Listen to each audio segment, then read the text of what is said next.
Hello, everyone, and welcome to Game Master Monday. My name is Okami, and I am going to be your facilitator slash host slash guide slash featured game designer for our Pride Month celebration here at Game Master Monday. Tonight, we are doing part one of a two-part micro series featuring Fair Season, which is a second edition, which is a TTRPG belonging outside belonging game designed by myself about a group of Middle Ages historical reenactors that go off on a 4 day long festival camping trip to get away from their regular lives and then face all manner of surreal, strange, and magical moments as an entity known as the dream, a manifestation of the collective dreams of the thousands of people attending this event that our characters are going to be going to, binds the ancient primal magics that exist in nature that surrounds the event where they're taking place, giving it sentience. This entity, known as the dream, works off of narrative logic, Campbellian logic, like Joseph Campbell. Uh, and while it doesn't necessarily understand human emotions and needs, it does desire narrative and it does desire story. So it needs people to accomplish these quests. But ultimately, we want to start with people. My name is Okami. My pronouns are he, they. And I would like to introduce all of my fellow players, as this is a GM-less game. Please, I'm going to popcorn it to one of you. Tell them your name and your pronouns, and then go ahead and popcorn it over to one of your fellow players at this beautiful virtual table that we are at. Um, and then we will introduce the characters after. I'm going to popcorn it over to Kelly. It's me. Hi. I forgot all the things you told me to say exactly, but my name is Kelly. I go by the Kellhop, and I use my pronouns are she, they, and I don't remember if I was supposed to say anything else, but I'm No, very no, no, happy no, to, no. You're and good. I will popcorn it to Monroe. Hey y'all, I'm Monroe. I use he, they pronouns, and I will popcorn it over to Hamna. Hello, everyone. My name is Humna. I use any and all pronouns, and I will popcorn it down to Rara. Hey, I'm Rara. I go by they, he pronouns, and I'm going to popcorn it over to On. Hello, I'm On, also Ondoin. My pronouns are they, she, and I'm going to send it right back to you. Nice. Awesome. So, we are going to open up this journey at the Beltane War. The Barony of Serpent Spear is hosting its annual spring camping event. It is the week of May 1st, and people from all over the county have come to descend upon a 4 day festival of Middle Ages historical reenactment, a 3,000 plus person event at Potrero Park, a large county campground in the small town of Potrero, California. Now, the six of us are all embodying a group of costumers, reenactors, dreamers that are all camping together. We're going to establish who our dreamers are, and then we're going to ask each other questions that are going to explain to our lovely audience and to one another how we're friends and how we're all tied together. I'm going to go ahead and start off. so that everyone else can mirror and we can make this easy peasy lemon squeezy. So, even though I will be facilitating the game, I'm mostly here just to keep the story going and to refresh everyone on the rules. And if people don't feel comfortable playing an NPC they've created via their setting elements, I will play it for them. My character is the merchant. I am Fernando Plaza. Pronouns he, they. His look is enchanting eyes and serpentine grace. His gender is a tarot card. His garb style is a fur lined coat and jeweled rings. Playbook specific things. His wares are holistics and fortunes. His secrets, another playbook specific thing, is the Pirate King is planning a revolt against the barony via an event volunteer labor strike. His key relationships is a frighteningly accurate fortune teller and a troupe of busking bards. His lure, which is something that anyone at the table can do to gain themselves a token when interacting with Fernando, is whenever someone shares a secret or purchases wares with you, they gain a token. I'm going to go ahead and pass it over, once again, a repeat, to Kelly. Kelly, tell us about your character, and then choose someone else to pass it to. Okay. I'm pulling up my character keeper as we speak because I don't want to navigate away from you guys. All good. Okay. All good. Okay. So today I am playing Nimue Bade, uses she, they pronouns, and I'm using the Knight playbook. My look is bright eyes and broad shoulders. My gender is lightning bolts. My garb style is sturdy leather boots and leather vambraces. My fighting style is great weapons. My virtue, which is a playbook specific thing, is temperance. My key relationships are an old knight who mentors me and the leader of battlefield support. My lore, anytime a player character acknowledges my prowess or honor, you gain a token. I currently have 0 tokens, as does everyone else. Was that it? Was that it, Hector? Yeah, pass it on to who you're curious about next. Yeah. Rara, go ahead. Hello, I'm Rara, and I'll be playing Tender. You might find out his last name sooner or later, but he's not going to give that away too quickly.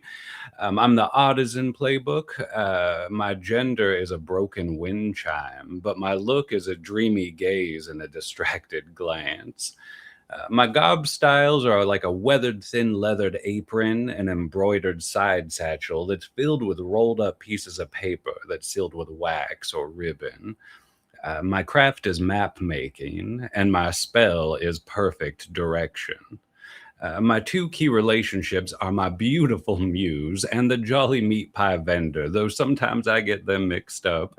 And my lure is anytime someone praises my craftsmanship or artistry, they gain a token.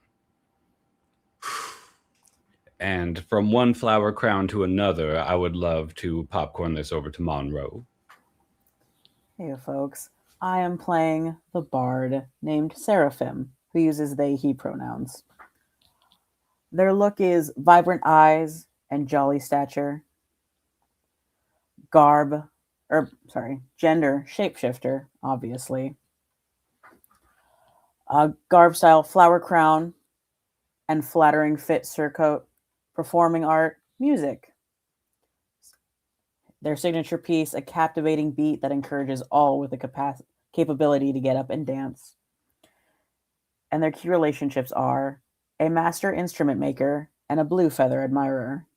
Their lore, when someone displays affection or appreciation for you, they gain a token. And I'll popcorn it over to On.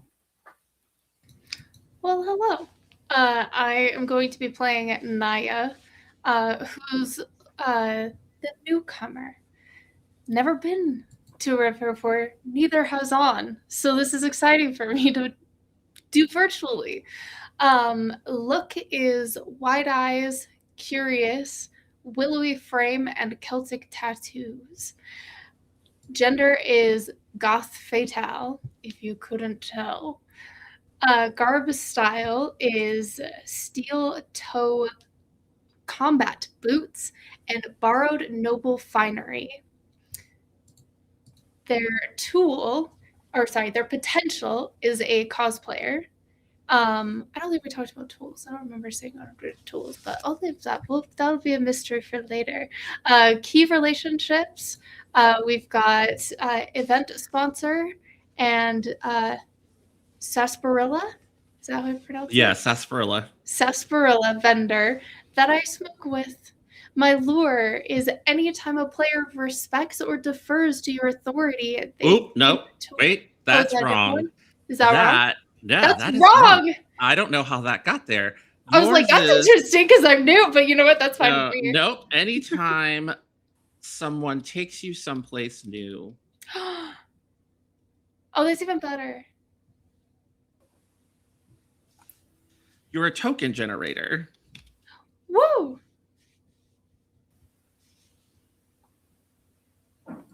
Wunderbar. All right. So anytime someone takes you someplace new, they gain a token. There we go. And I think that is all of it. So we're going to go on over to Hamna. All right. I am playing the Seneschal playbook. My character's name is Adette Starfall, who uses they, Ray pronouns. Adette's look is warm eyes and a round body. Their gender is a steel rod. A rare garb style is impeccable robes and a hooded reversible cloak. And then in terms of the playbook specific things, Adette's authority is kingdom, and their expertise is hospitality. And my key relationships are my knightly consort and the retired baron. The lure for my character is anytime a player character respects or defers to my authority, they gain a token. That is the correct one. And that's all of them. Here we go. All right. Wow. Yes, that is all of them. So I want to paint a picture. We're all spending time at our camp, which is adjacent to Merchant's Row.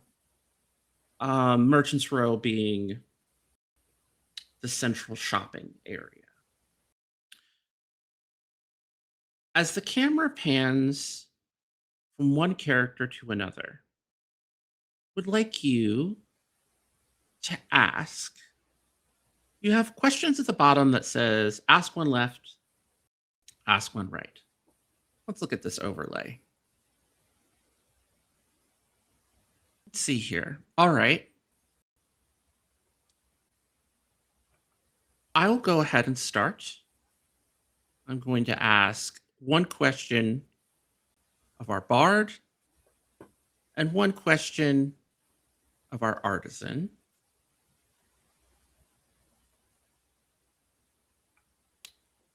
So, Fernando, I'm going to go ahead and ask our bard, Seraphim. How many different events have we run into each other at? Has it been a lot? I would say not a lot, maybe a handful. 5 tops is what I want to say. Okay, that is well, for a merchant, that's not much since I usually work every single event. But I from a certain perspective, that is a lot. yeah, there's a Seraphim is a person of disputable age. They could be 23, they could be 29. They don't tell anyone. They don't say. Right. Right. Okay. All right. All right. And then for uh for tender, I would like to ask, what after hours adventure did we go on together? I think there was an evening you needed a special map. Something that would lead you to like a pure sleep or at least a dreamless one. So I found one, an old one I had traded for a few years back, and we followed it till the map's end. A nearby pond, something buried beneath some rocks from a different time. And I think we always look back on that with good conversation after a drink or two at the end of the day. I love that. It was a good time. It was a good time. Yeah. Huh. Okay. Let's continue going around the table. Monroe, let's keep going with you, Rara. You can ask one of our knight and one of the merchant. Fantastic, beautiful. I think I will ask for the merchant. What gift did I craft for you, and how did it make you feel? You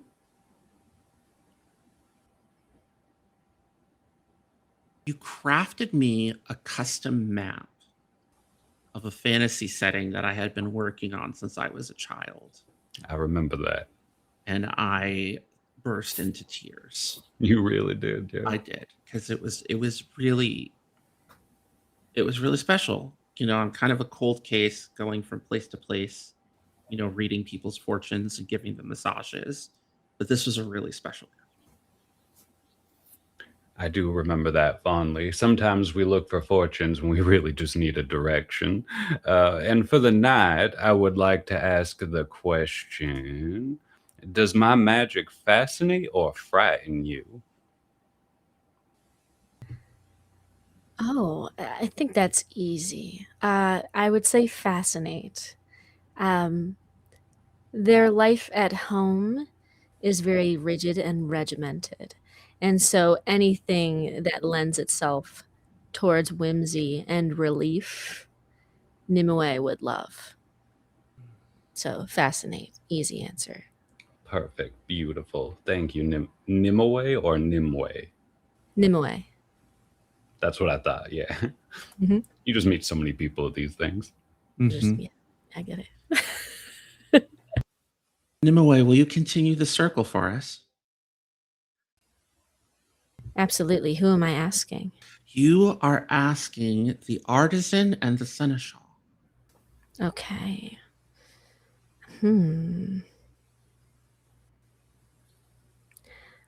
I will ask the seneschal.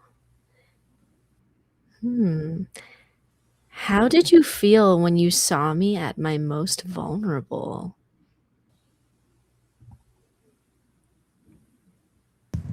It's always a strange thing to see somebody who is strong, put together, regimented, like you said, disciplined, to crack and to be able to see past the armor. It's strange, but also awe-inspiring. like you're really seeing somebody for the first time in a way that you never have before. And honestly, it reminded me of why it is that I even do all of this in the first place, why I help organize these events. It's for moments like that, to really get to know the people that attend. So weird, but ultimately good. I love that. That's so nice. And for the artisan,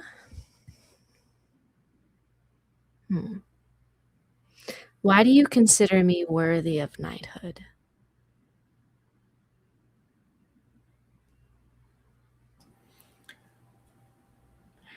One of the many paths to worthiness is believing and accepting that you are. And I think there's a purity in Nimue in the fact that they have just embraced this wholeheartedly, where some might wait to conquer a dragon before they call themselves a knight. Nimue just knows they are a knight, and sooner or later, dragons may come. And I think that self-claiming of one's destiny to a map maker who's used to people who wander is always pleasant to see. And a small plant that's worth watering internally. I love that, and will also write that down for myself because that's so nice. Okay. I always say Nimue knows the way. Oh, stop. That's adorable. Oh. Love it. The table continues to turn like a wheel. Seneschal, you have a question. 2, one for the knight and one for the newcomer. Okay. For the night, I will ask, how did we become such close friends?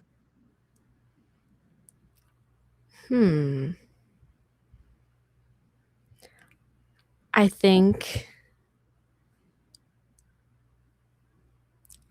perhaps in the late night hours of events like these, where everyone gathers in that same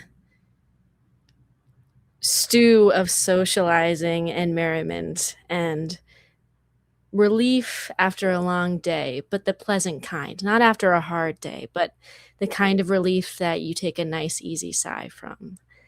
I think in those moments, you let your guard down because you're just giving yourself over to what the joy of an event like this means.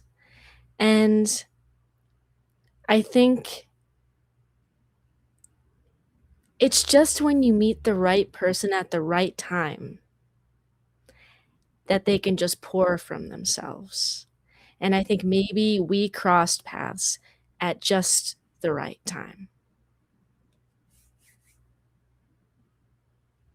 I love that. And because I love mess, a newcomer, why do we keep clashing with one another?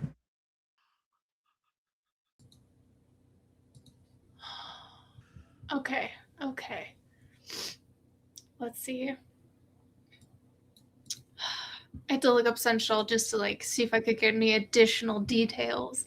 For context, in the IRL space, I'm one of the event organizers, so I'm helping put this thing together. And then in the LARPing space, I am basically part of the royal court, but I'm not actually royalty. I'm more advisor level person. I wonder if it has something to do with being an event organizer.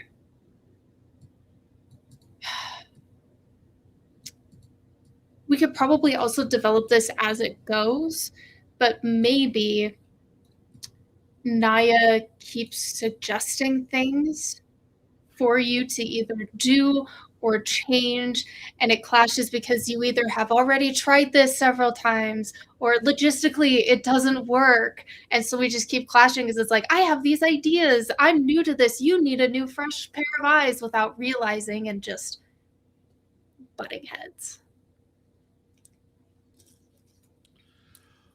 I love that. That is That is amazing. I was just writing it down. It's so real. And then the table whirls around to our newcomer. All right, I am editing the thing. Okay, because the questions on the thing were different, so I'm just. No, it's all good. What is on the playbook is what's correct in the book. So, my two people are Hamna and Monroe, correct? Yes, the bard and the seneschal. This is interesting because of me and Hamna's question, because we'll go to that one last. We'll pick between the two last to see how it goes. So with Monroe, so with you, as your best friend, why has it taken so long for me to come to an event? That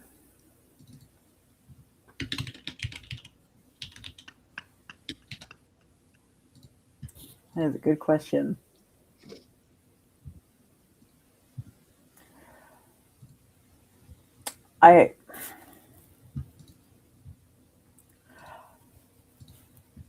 Seraphim is known to embellish a lot of stories.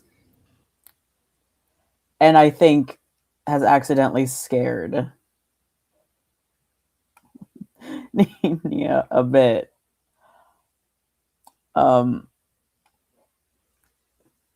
it's taken a lot of gentle coaxing to be like, no, I was being dramatic.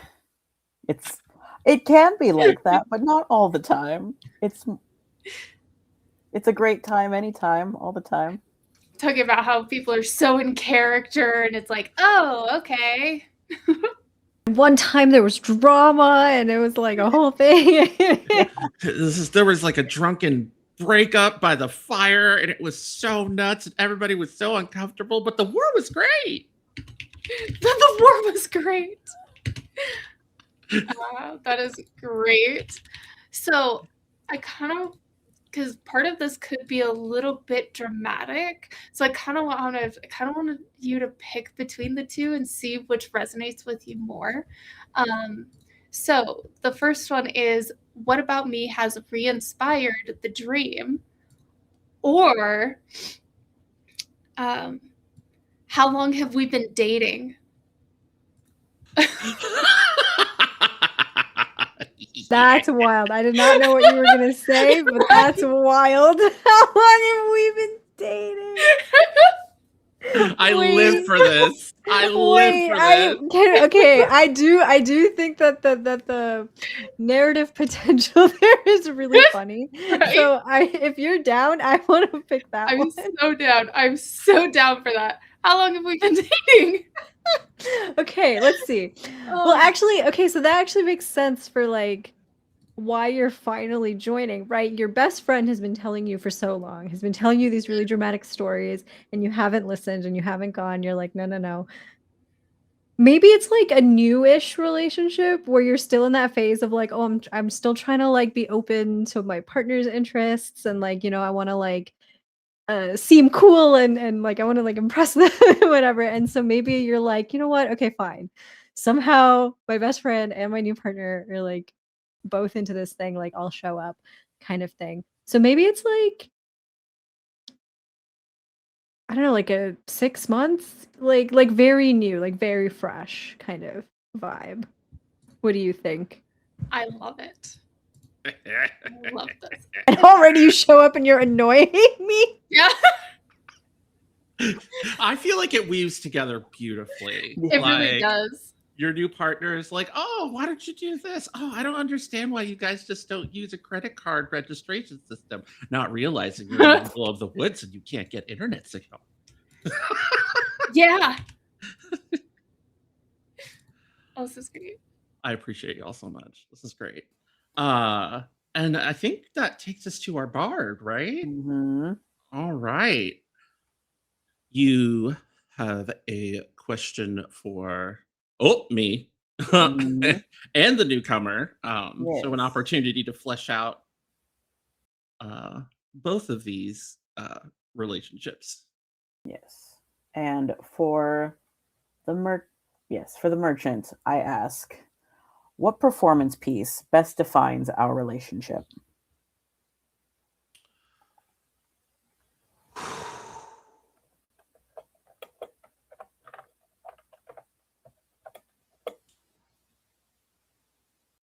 Our relationship? Hmm. Hmm.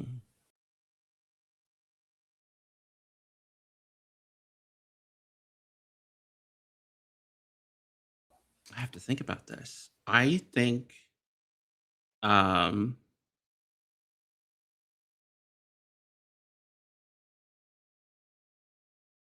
Starboy by the weekend.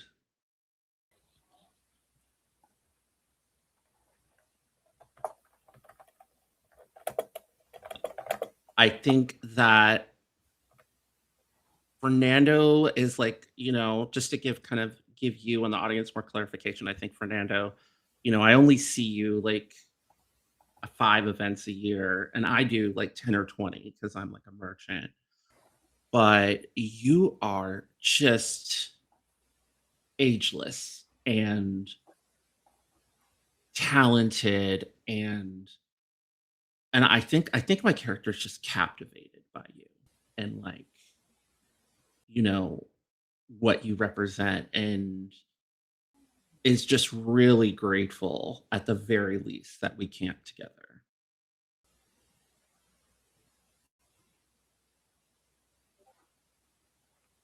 I love that. All right.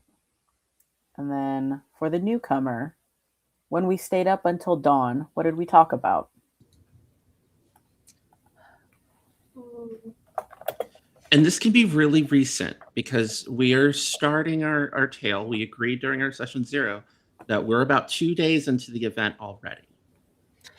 It's possible it was just a lot of Naya asking questions about how things work because she's so afraid about doing something wrong or like breaking somebody's immersion, or how do I talk to people, trying to figure out how to be the best person that she can be.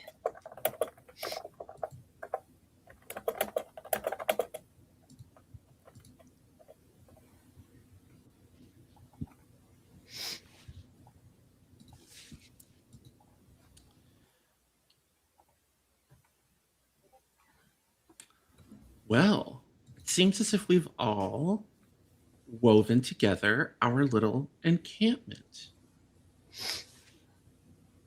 I think it's time, now that we have the who, I think we should go to the what.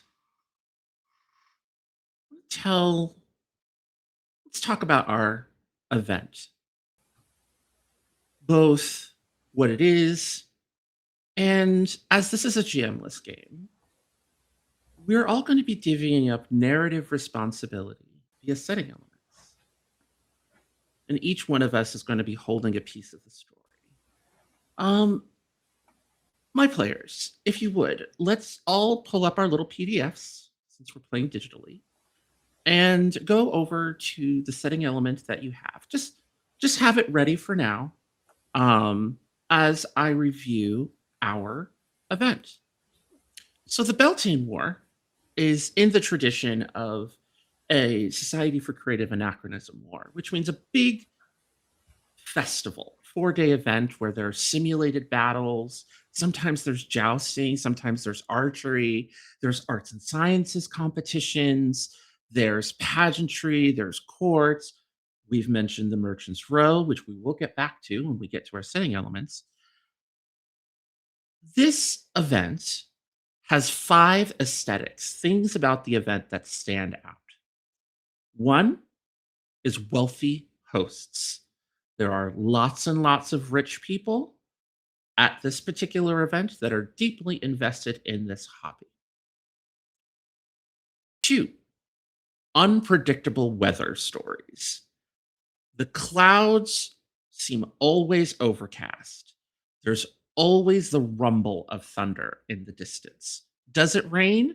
Maybe. Everybody who's attended this event has a wild story about what's happened, whether it was Mud War, or whether it was Dust Devil War, or whether it was Wildfire War once, where everybody had to pack all of their stuff and get ready to retreat. There is a rich, rich history and folklore about this event being interrupted by unpredictable weather. 3, we have a thriving party culture. Regardless of whether you're the highest nobles or the rowdiest pirates, everybody here loves to drink, they love to dance, they love to eat, and they love to stay up late hours into the night. 4, torchlight tourneys. Most tourneys happen during the day. However, this particular event likes to bust out the torches and the lights and the lanterns and watch live fighting after sundown. There are people cheering, there are people making jokes, there are blazing light sources. The torchlight tourneys are incredibly popular and help contribute to making the Beltane War the event that it is. And our final aesthetic is rowdy pirate encampments. There are so many camps here that are ships, that are docks, where people are fully wearing golden age of piracy outfits, even though technically that doesn't fit the Middle Ages at all. They don't care. They're here to go "arr" and pretend to be pirates for the weekend. You've got encampments with giant sail masts in the middle of the camp. You've got some encampments that have actual decks and just people there just having a great time being pirates for 4 days. Now, every event has its issues. Issues are real world concerns that linger in the background. Let me tell you, there's a long list of issues in the core book. I always narrow it down to 3 because any more, it's not healthy. It's not healthy. We need to face the darkness, but we don't need to wallow in it. It's also aspirational because this event only has to deal with 3 issues, as opposed to all of them, which in real life you do have to deal with. So this game's a little bit of a satire, but I digress. The issues that we as a group chose for the Beltane War are favoritism amongst the nobility. They like to only promote and give opportunities to their own people and nobody else. 2, alienated fringe community. Pirates, people who only necessarily want to come just for the event and not do the weekly smaller events. People who are new and don't know how to navigate, people who maybe have less money but still have a love of history, have been alienated by the greater event. And 3, and this is very, very, very weighing on our seneschal's shoulders, event staff burnout. The same people are doing the same positions for years at a time, taking too much on their plate to make this overpriced event happen every single year, and it is a lot.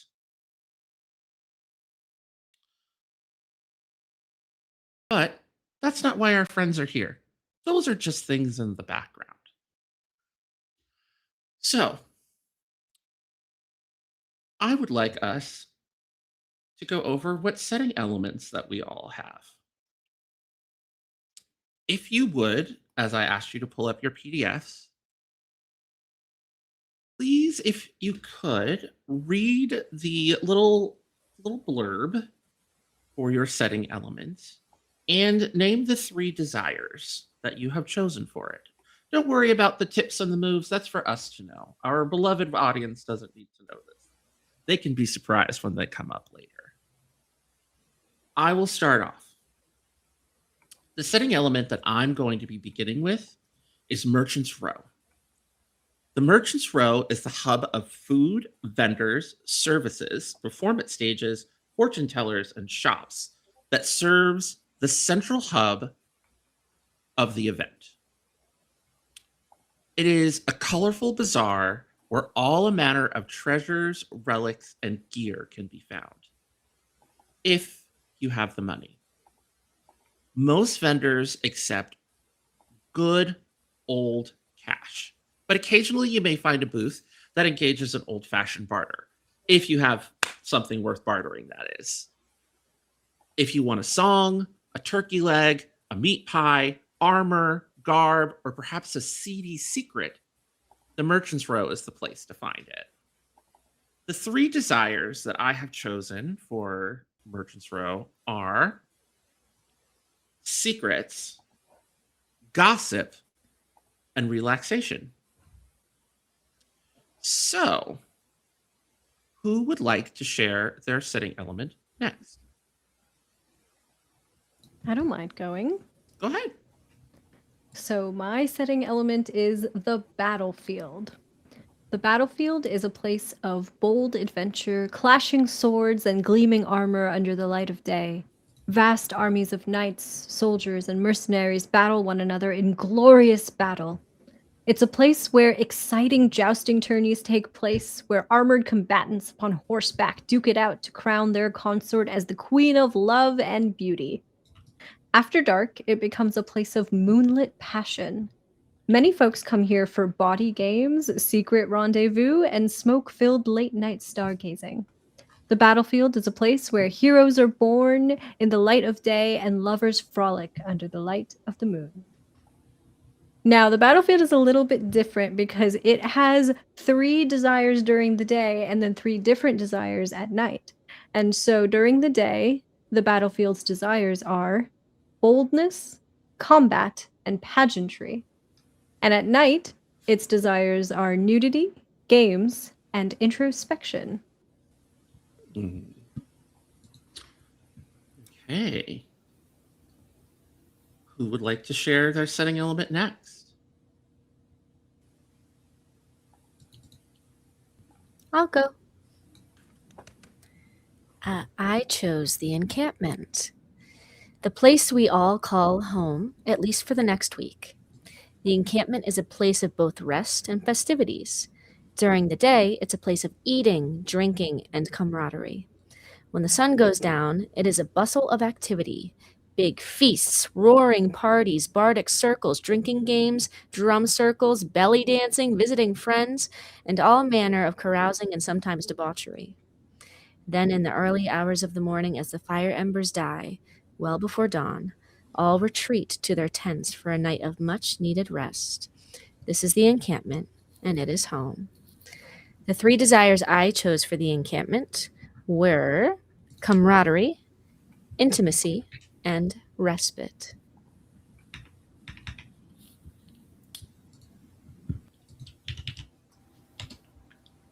I'll go next.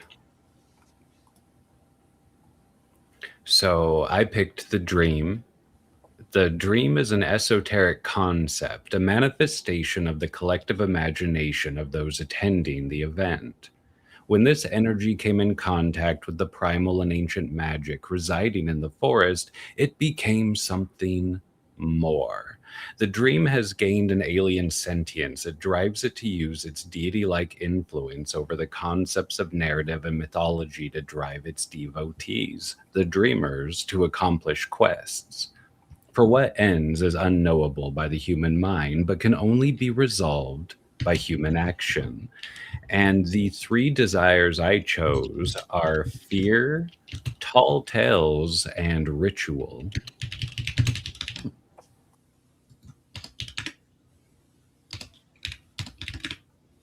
Okay. So we have 2 more. We have the forest and we have the populace. Who would like to share next? I'll go. Okay. So mine is the populace. The heart and soul of any event is the people that attend it. That is the populace. They are folks from many walks of life who come together over a nerdy passion to recreate history as they feel it should have been rather than what it actually was. While in the real world, these folks are laborers, white-collar professionals, college students, and service industry workers at the event. They are kings, knights, minstrels, heralds, yeomen, pirates, courtesans, sultans, princesses, barbarians, magicians, and many other things, as the sky is truly the limit when it comes to Middle Ages that never really was.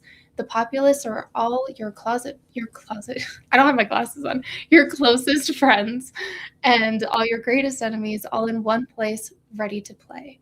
And the two desires that I picked were, next tab, escapism and imagination. Is there a third one that speaks to you that you would like to add? Yes. Is that the bottom section, the every member of the populace? Or just another one from the desires? I wasn't sure. Another one from the desires. Oh, okay. In that case, let's do belonging. Nice. The bottom, just for clarification, as our seneschal mentioned, where the battlefield is different, the populace is also different. Something that on anybody who's holding the populace, because we can put these down and we can trade them, is a NPC generator, essentially, where there is a list of non-binary genders that can be married together as a quick way of creating an NPC on the spot that you can interact with to represent a member of the populace. One of the things, and one has already been created by a kingly scribe, which hopefully we will see them show up. And because they're non-binary genders similar to the ones that our characters have, they can have any pronouns they want. So whatever pronouns you pick for them will be totally acceptable. You introduce them to us later. And so, last but certainly not least, and this is really interesting because the many times I have facilitated this, usually the dream is described last, but Ra, you are amazing. The forest that was mentioned in the dream setting element. Tell us about it, Bard. Yes. The forest is a place of winding paths, babbling brooks, and ancient magic. Only the strangest and wildest of folk brave the forest during the event after the sun sets. Legends say many people have disappeared among those ancient trees. Yet if that were really true, why is the event still held here? Bards would say all stories are true, but not all stories are factual. Such is the case with the forest. The old magic lives here, with a promise to make all your deepest dreams come true. Retreat into its branches, at your own risk. And the desires I picked for the forest were truth, reverence, and worship.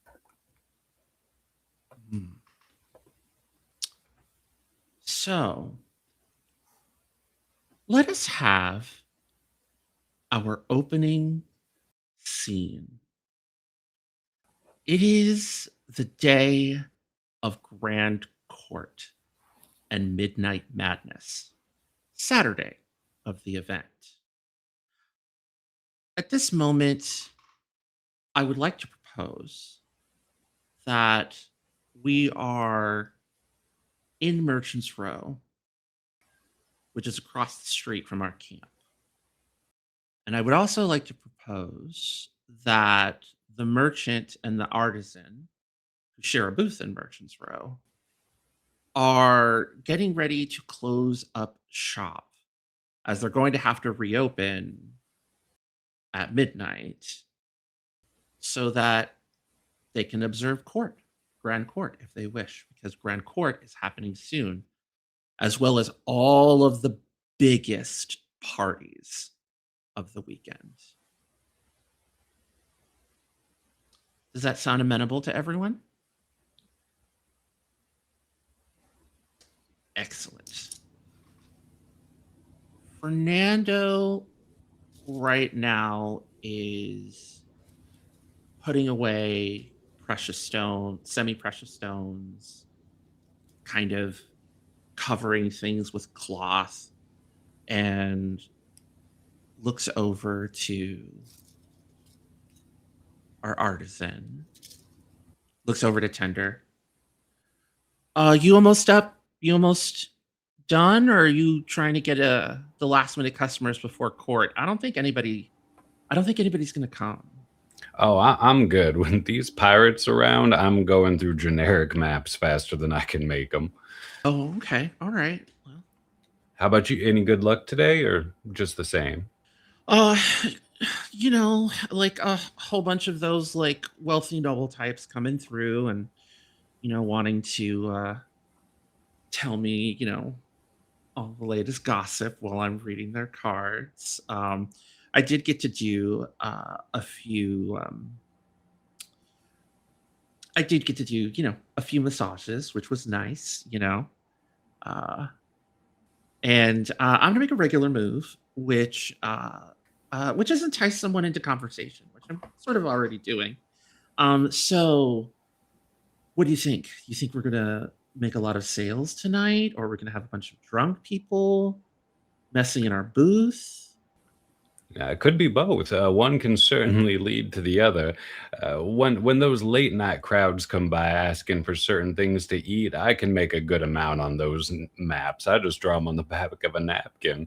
Leading them down to the food court can make me enough money for just opening up that night.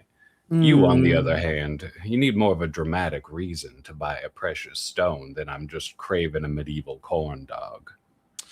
I mean, that's true, and I'm going to make a weak move, which is tell a clever lie rather than an interesting truth. But I am the most famed fortune teller in all of the events, so I'm pretty sure I'm going to get plenty of people interested in having their cards read. I mean, I agree with you. I think you're gonna have a full house tonight if you stick with those cards.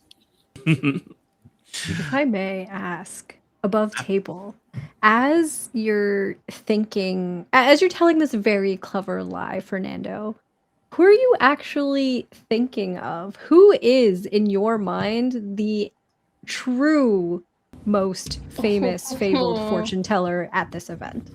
Amazing. That is definitely going to be the Oracle Cassandra. I don't know what her mundane name is. That's what she goes by. And she's the frighteningly accurate fortune teller. That is one of my key relationships. She is scary accurate. Like, made people get upset and like leave her booth scary accurate. So that's kind of who I'm thinking of when I'm telling this lie. I think I'm gonna do the weak move, miss the forest for the tree, and be like, it's good to have a positive self-image, regardless of reality. I've always believed. um. Oh, okay. Okay. I'm going to make the weak move, demand a price be paid. Okay. You're going to have to make me a map for that one. That stung. That really, really stung. Okay. Like, And you see this brown Latin non-binary person bring out this little piece of parchment paper that you can tell has been specifically picked up for this event. It's on the shelf with the good stuff, not that rough papyrus I keep on top. Right. And I sketch you a little map to an ointment for that burn, is what the calligraphy letters say at the bottom next to a red X. Come on, let's close up. Yeah, absolutely. Our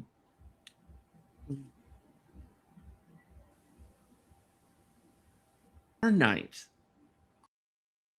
What do you like? Where are you right now? Are you at the camp across the way? Are you making your way to help us break down? What time of day is it? It's right before sundown. Right before sundown. I would absolutely come and help because I want my friends to start having fun with me, and you're working, and I want you to like come hang up and hang out. So I'm absolutely heading your way to help break down anything that needs breaking down with my very broad shoulders. Yeah. I definitely appreciate those broad shoulders. Let me tell you. Can we get a description of what the night's walk looks like? Yeah, what You does that carry look like? yourself. Yeah. It's a wide, strong walk. Big strides. Footsteps of conviction and intention, knowing exactly where she needs to be at exactly the right time, but exactly on point. She walks up and there is a strength to her movement. She is obviously strong, but you know it's interlaced with her spirit as well, as she looks upon the two of you with bright yet dark blue eyes. Okay, how much longer is this going to take? You guys are taking forever. We have things to do. We have people to see. Oh my gosh, you're here. It's gonna can we go. add- It's gonna go Yeah. much faster I with those thought we were big, going to be back at huge, camp like a half an hour ago. strong arms. Okay. I'm All right, you don't need to. Okay. I'm All right. so ready. Okay. As you know, I acknowledge your prowess and honor and get a token. Ah, you used me. That's how these lores work. As You used me. as Fernando is just gonna be like, here, put this up on the shelf. Help Yeah, me I know. move these bins." I've done this before. Start stacking where things need to be stacked. Oh. Tender, you need any help? Knowing all the things that those shoulders bear, I think Tender also rests a hand on one of them. How was the day today, brave knight? What did you discover? What did you save? What did I discover and what did I save? I discovered that Sir Gerald is a punk ass bitch, and I can kick his ass any day of the week. Which was fun and great for me. How about you? How was business today? Pirates. You Pirates. know. Yeah, you just have that one map on the counter that says like unique, and they come up by it, you put another one up. They come up by it, you put another one up. Sure. They buy everything. But I did hear about you and Sir G, and OM him, if I may say so. He's embarrassed. I went and checked on him later. I shouldn't have called him a punk ass bitch. That was a little mean of me. But I did check on him later. I saw his ego was a little bruised. Oh, it was. A Knight Without Armor right there. Kind of like that Jewel poetry book. Yeah. Yeah. There's a gleam in Fernando's eyes as he files that away, as makes the regular move, collect a new secret. Wait, what was the secret that I checked on Sir Gerald? That Sir Gerald is a punk ass bitch. Sir Gerald's a punk ass bitch. Classic PAB. He needs to train harder. I'm always telling him he needs to train hard. Yes. I want to kind of shift the spotlight over. Who do you think we should shift it to next? Who are you asking? Oh, either one of you. I feel like it makes sense for Adet to go last because I imagine that they are helping set up the Grand Court. Absolutely. So I will propose that I go last if that's okay, as people are filtering in. I think that's perfect. Seraphim, can I give you an alley-oop with my setting element? Mm-hmm. Okay. So I'm gonna make the move in Merchant's Row, which is describe a moment of street music, dance, or theater. As my friends, the band of busking bards, who don't have a name, they're just, they don't consider themselves a group, despite the fact that every single day of the event, they always get together like clockwork to play music.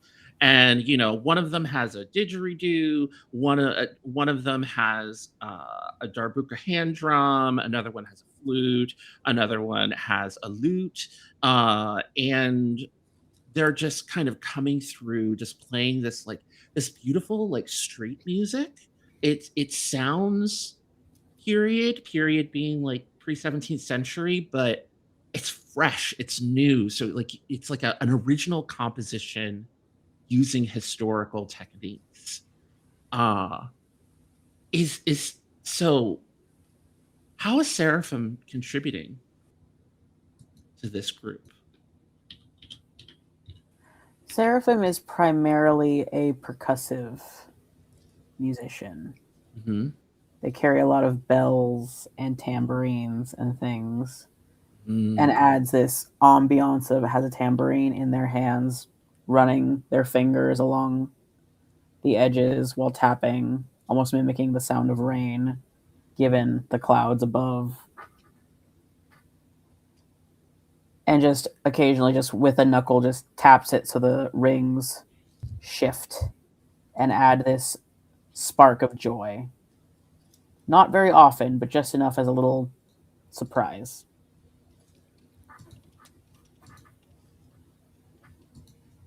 Well, it sure took you long enough.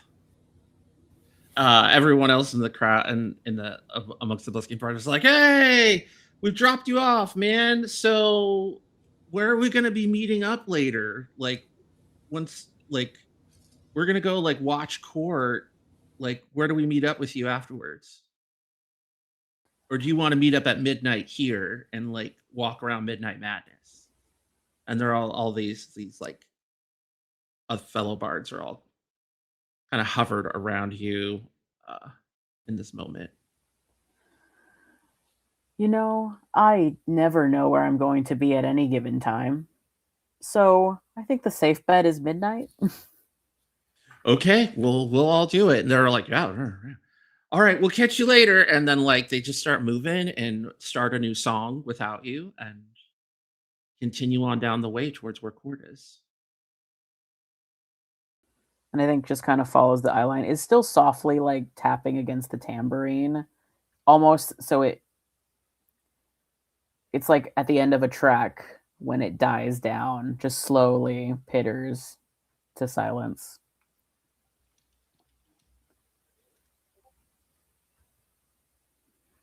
Well, thank goodness you're here.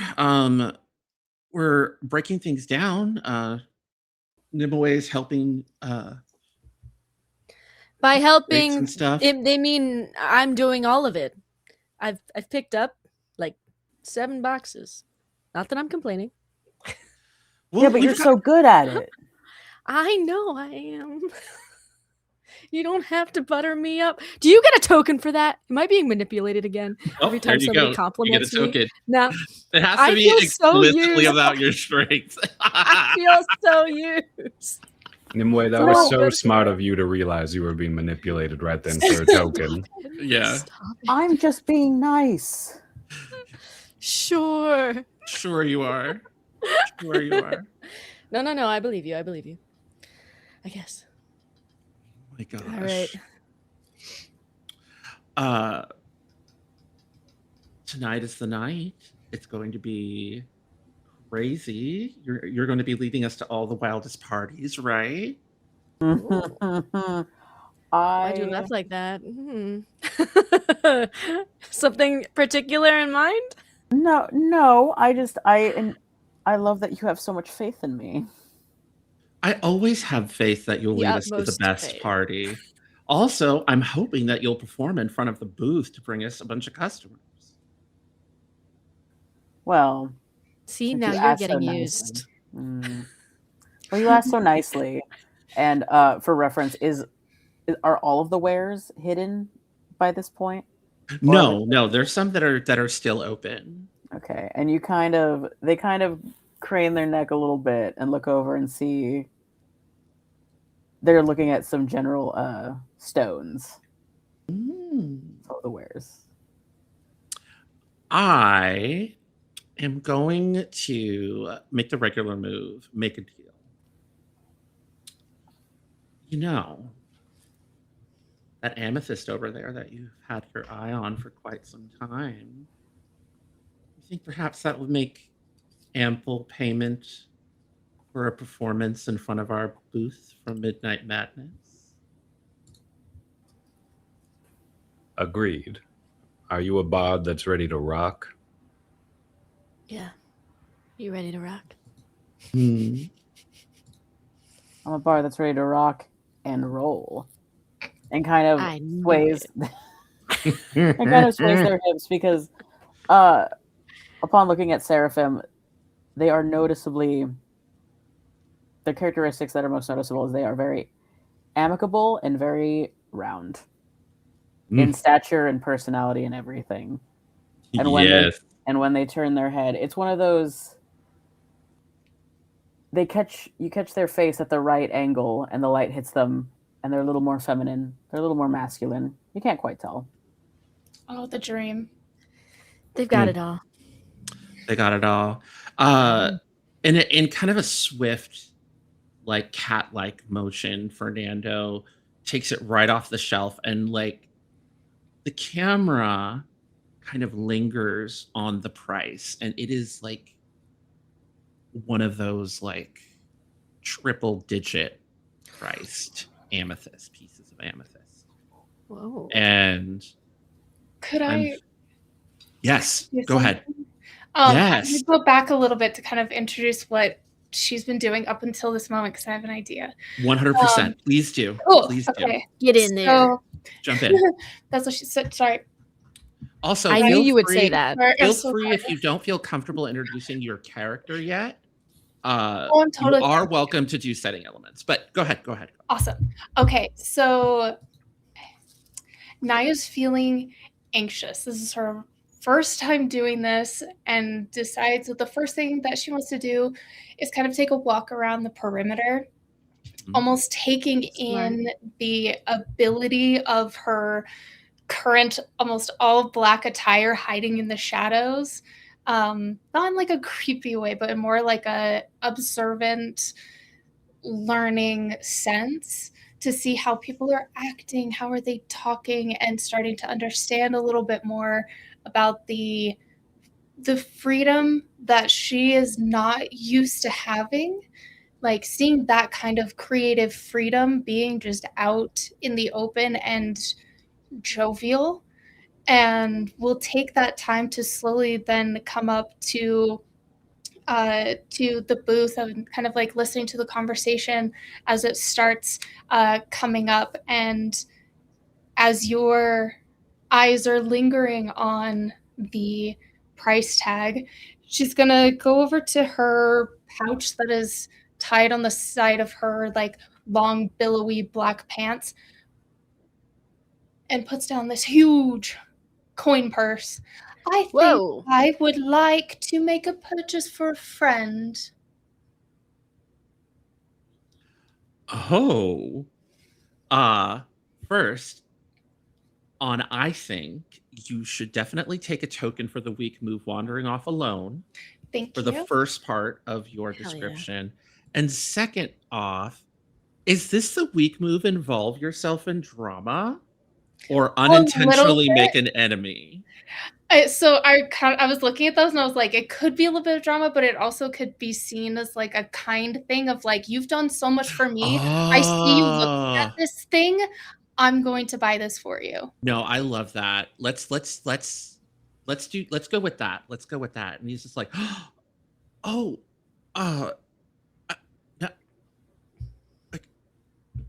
Naya, you don't. I mean, I wouldn't say no to a sale, but I was just about to, and then it's very rare that like Fernando is like flabbergasted, and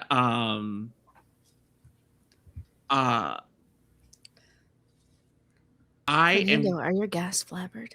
I think my gases are flabbered. I can tell. Thank you so much, and pulls out the cash box and puts it in, and then pulls out like one of those old school paper receipts, and a pen, and like writes it out and tears it off, and he's like, here you go. Thank you. Seraphim, this was the right color, this was the right one? Yeah, it was. And kind of almost like leans over in hushed tones. I was like, that was a lot of money. Was it? You know what? Oh. That's no, you know what? I'm not saying no to a gift. I'll never say no to being treated. You do so much for me that, like, I saw you looking there and you looked like, I mean, you talk about these kinds of things and I want to be able to gift you with something tangible.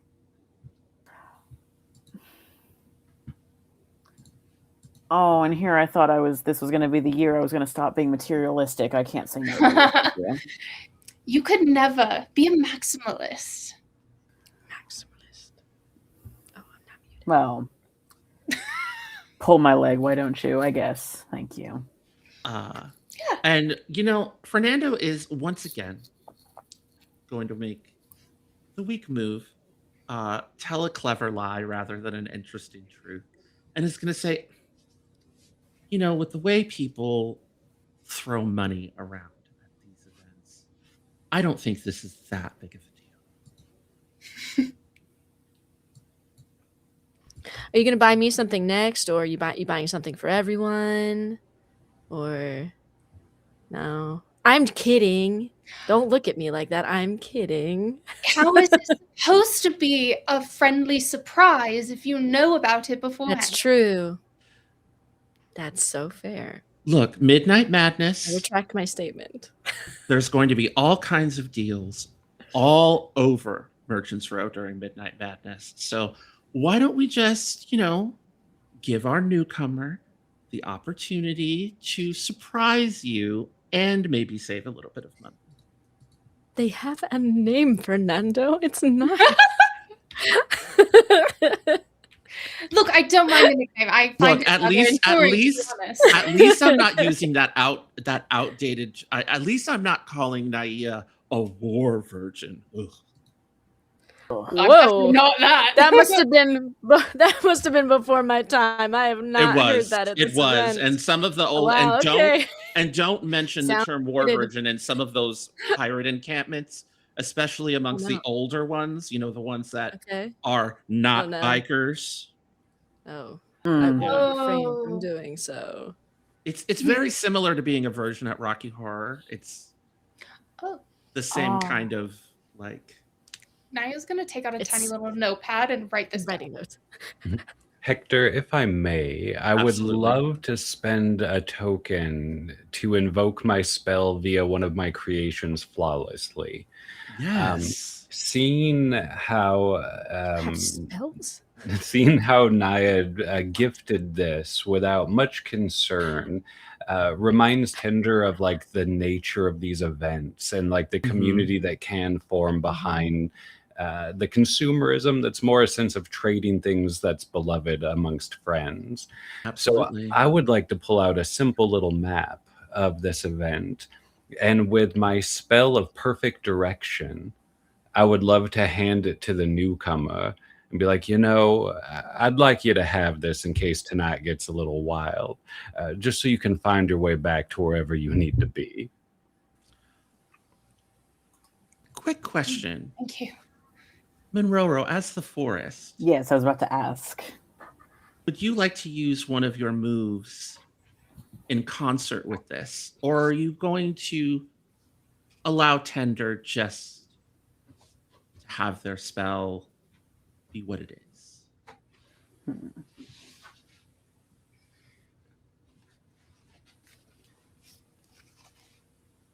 It is a 2-shot, so we can do a little bit of a slow burn. However, it's a 2-shot. We should also go big or go home. Two things can be true at the same time. Drive the car like it's stolen. Exactly, which is why I kind of, given that it's a map, I kind of like the idea of make someone feel watched. Oh. What is that? How does that manifest? Like, is it just like as soon as Naia touches it, there's like eyes on her?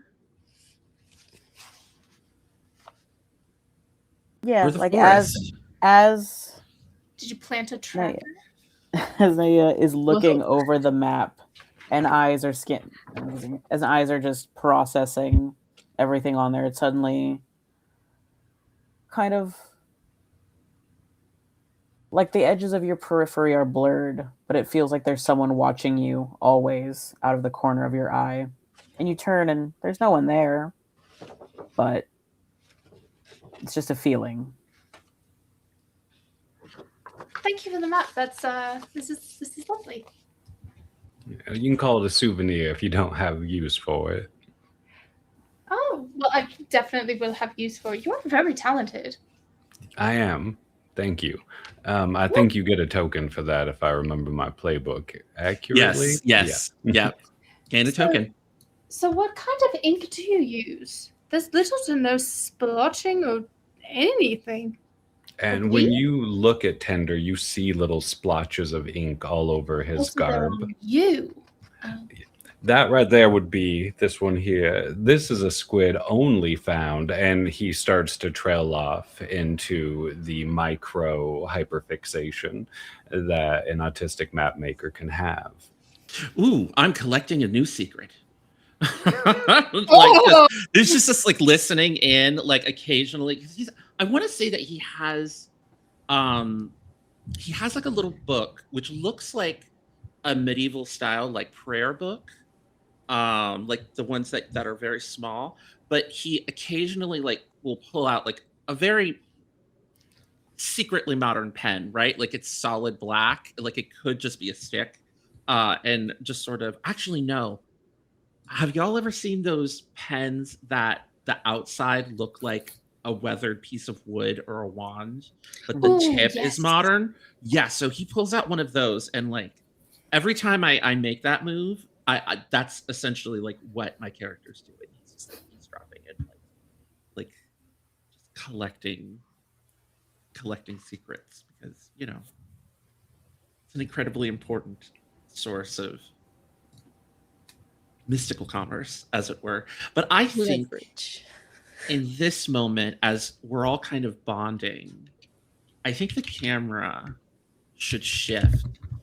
And I want to ask all of us, including myself, look at your setting elements in this moment as we are backstage behind Grand Court, where there are people in garb running back and forth with baskets. There's a table laid out as I use some of my classical GM skills to kind of set up the scene for our seneschal, if you will indulge me.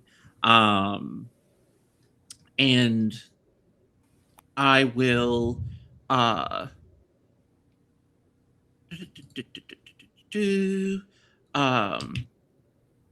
I'm going to make the move as Merchant's Row, have an old friend appear as your friend Seraphina, who is one of your deputies for autocrating the war, like running the event, comes up and you weren't expecting her. She is kind of a shapely uh, older woman in her like early 40s. She's got blonde hair. She's wearing this really beautiful long flowing dress that is cobalt blue with these little like uh hand embroidered like stitches inside of them, and then she has like a veil that is a similar blue with her circlet keeping it down, but like really sturdy practical shoes, and she's got a walkie-talkie on her hip as she comes up and she's like, okay, where do you need me? Like, I know that we have multiple crowns this year. I know that they all have their own court and guard, but you look stressed. And I think you see Adet Starfall, who very, I think, anachronistically is holding a clipboard with scrolls of parchment that have been unfurled onto it to make everything easier for them to refer to. And there is similarly a walkie-talkie on their hip as well. They look down at it and then look back up at Seraphina. There is a crinkle in their brow of the mark of the very obvious stress that they are feeling in this moment. And they say, I think that one of the crowns, one of the nobility, is okay. I don't know how else to say this, but they are throwing a fit and they are not happy with the amount of time that they are being given for their speech today because they think that they should get more than the can you talk to them maybe and figure out what we Yeah, can do because we don't have the time to spare for that. yeah, no, absolutely. Procession starts in like, and she like looks, and how close to sunset are we? Because like the procession starts while there's still daylight, so people can see, but it usually like court they usually time it so that once the sun's completely set, then everybody goes and court's over. That way you don't have to have lanterns to light everyone up. So like how close to sundown do you think we are? I think it's like imminent. Like we are about to um I don't know if we have like trumpets or some sort of instruments that will announce the Yeah, official start of the procession, but I think it's right. like any moment like we need to get all of the final pieces kind of locked into place because any moment now we need to let everybody know that they have to come here and the event needs to begin. Like we are losing daylight. Yeah. So Serafina kind of bolts, and then like you can hear her voice come into your earpiece in the walkie-talkie, and she says, "I'm going to handle the diva. Go ahead and tell the German trumpeters to start procession, and hopefully I will get them calm enough to get to the. They're further back enough in the procession that they'll have enough time to get there." Okay, yeah, okay. Thank you so much. I genuinely don't know what I would do without you. It's all good. I got a shower, I got dinner, and we're gonna get through this. And once we get through Grand Court, it's time to party. Okay. Okay. Yeah. We got this. We have done this how many times in the past? And every time, somehow, it happens. So it's going to happen and it's going to be okay. My fellow players that are here right now, are there any playbook moves that you would like to make in this moment as the Seneschal is getting things put together backstage? We've already kind of gone through the morning notes moment, the moment of camaraderie, but I feel like we should step. I think we should step into the next phase of something off, something potentially supernatural. I want to invite you all to think on that as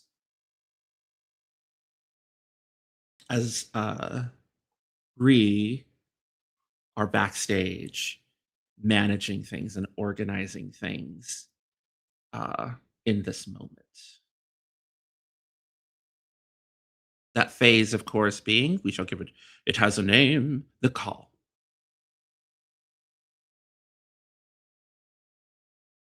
Rara, do you want to kick us off with something from the dream? Or does someone want to like reinterpret one of their moves in a supernatural context in their setting element? Or Monroe the Forest? I don't think there's much supernatural I can twist from mine, so I think I'm going to hold off for now. Okay.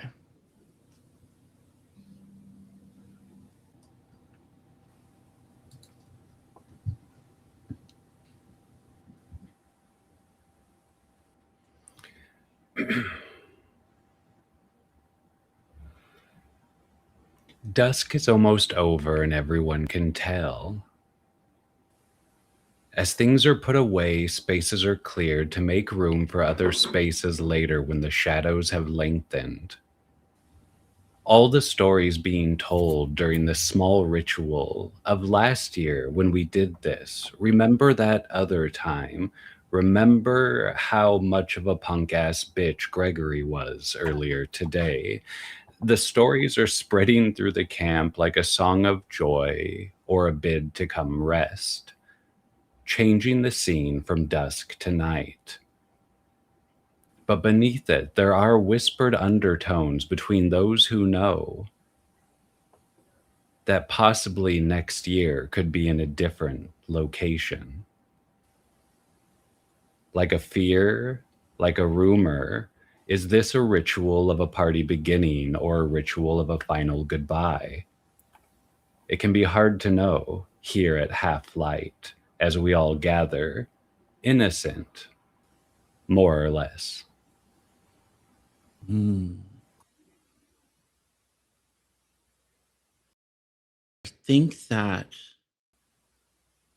think court went smoothly. I think everything fell into place. But this worry is hovering over your character's head, Hamna. These rumors are just sort of like whispers on the wind.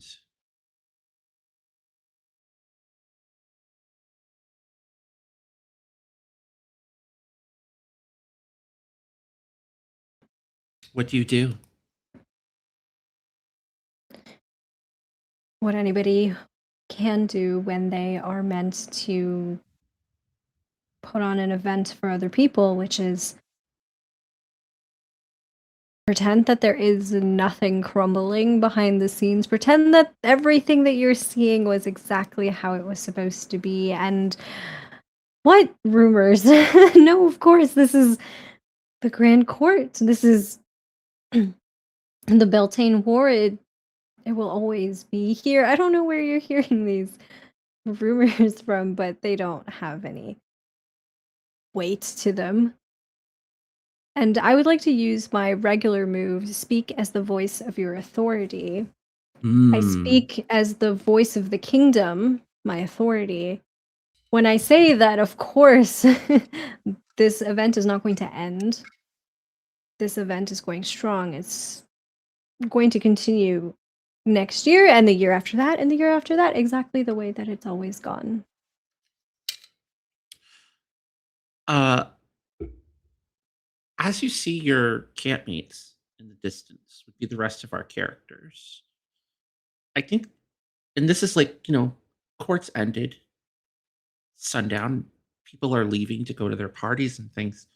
And Serafina walks up to you and is like, I tried to track down where this rumor is coming from. There's no source. That can't be right. I mean, somebody has to have started it. You know that I've been here a long time. Like I was there when you were a newcomer, and I know how to track these things. But almost everybody I talked to heard it from somebody else, who heard it from somebody else, who heard it from somebody else. No, someone has to be lying. I mean, we have so many newcomers this time around, which is great, which is awesome. I love that we're growing. But also, they don't know the ways, and so somebody's lying. Or somebody's keeping something from us. Not that I want to think about it. I love this event, but look, don't let me keep you from your friends. It's your night off. I'm going to be acting autocrat for the night.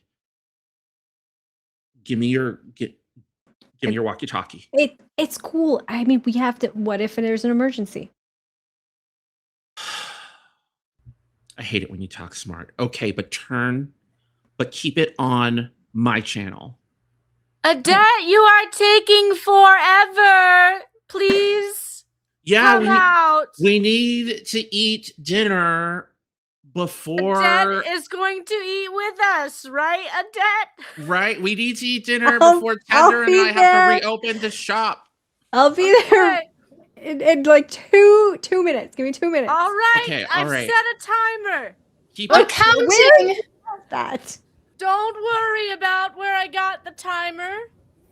I'll see And We're you you in gonna- 2 remember minutes. Rule 13, subsection C of the manual, no modern technology. Come on. You know I don't read the rules. Okay, I will deal with that later. Seraphine is like, okay, keep it on channel 7. I will call you if there are any fires that I can't handle myself. Okay. And I'm going to use my weak move, overexert yourself, to keep myself on duty tonight, even though it is my You're night off. just not gonna.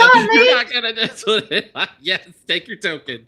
Take the token. Oh, that's so great. And then I will go over to where the crew is gathered for dinner, for the feast. All right. From what I'm to understand, because they knew that you were working, and because Tender and I had to put down the shop, the food is already ready for us to eat. Come on, let's go. So who has? Oh, wait a minute. You have the encampment. I do have the encampment. Yeah. Do you want to come to my encampment? Is that what you're asking, Hector? Well, I think this is what I think. I think Yeah. that we should take a break. Okay. Just a 10-minute break, water, stretch our legs, get a little snack. And then when we get back, it will be sundown. We will be in the encampment, and our Saturday night at Beltane shall truly begin.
Hello, everyone. We are back playing Fair Season, second edition for Pride.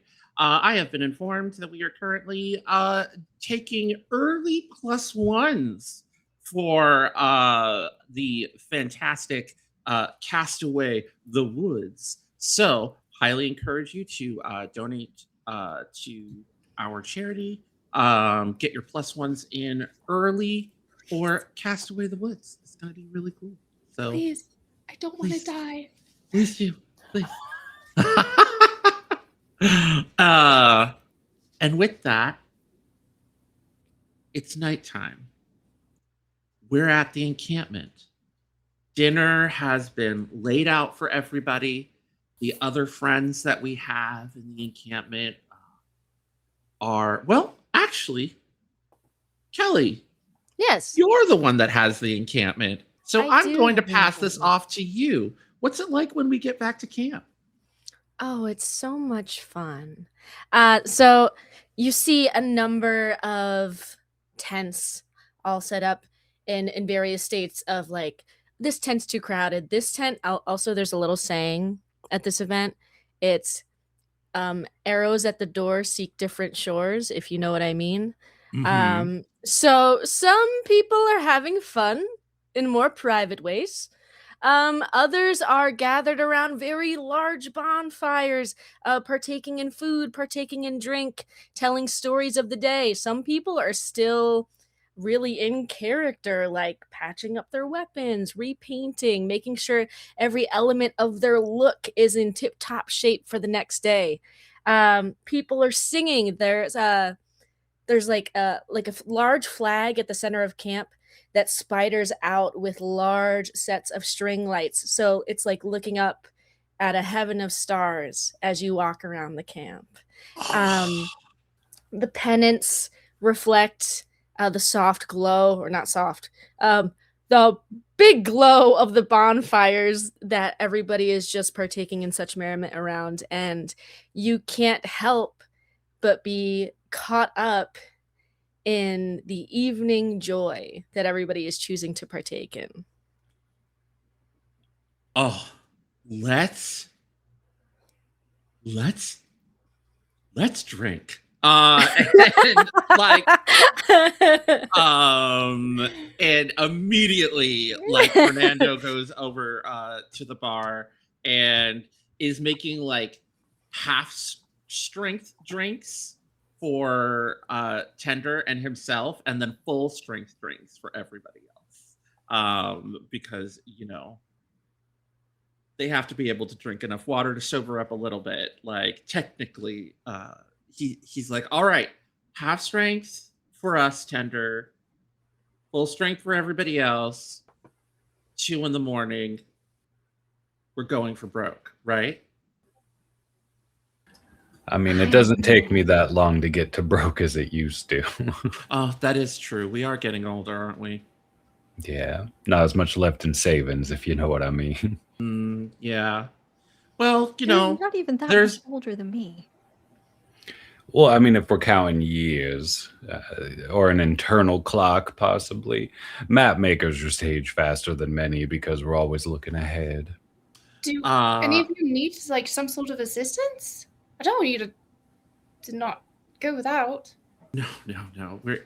We'll be all right. That's just the way it is. Most of the money that we make at events goes right back into going to the next event.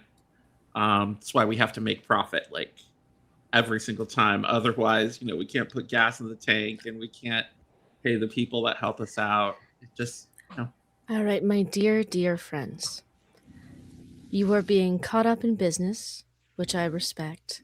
and I business. We have understand. drinks. We have drinks. I know, but you looked sad. So I just want you to be having a good time. Right. I'll No. buy something from you tomorrow. I promise. I still So- have some of my spending money. Of course. Of course. Tomorrow's But in like tonight, what, 4 I hours? want you to have a good time.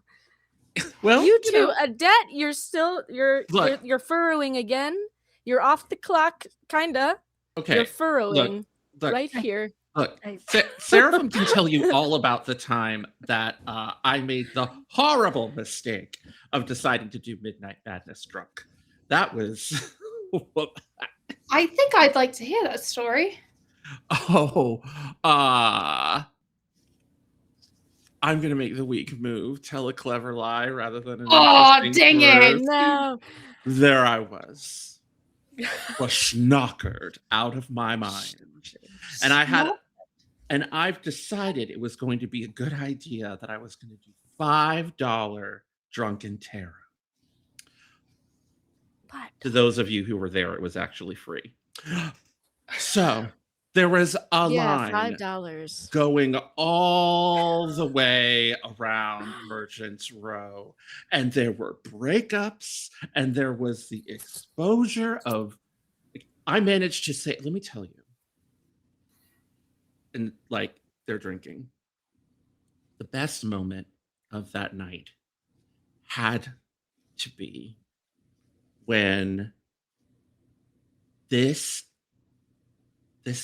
guy comes up to read his cards. I'm reading his cards and I'm like, what do you want to know about?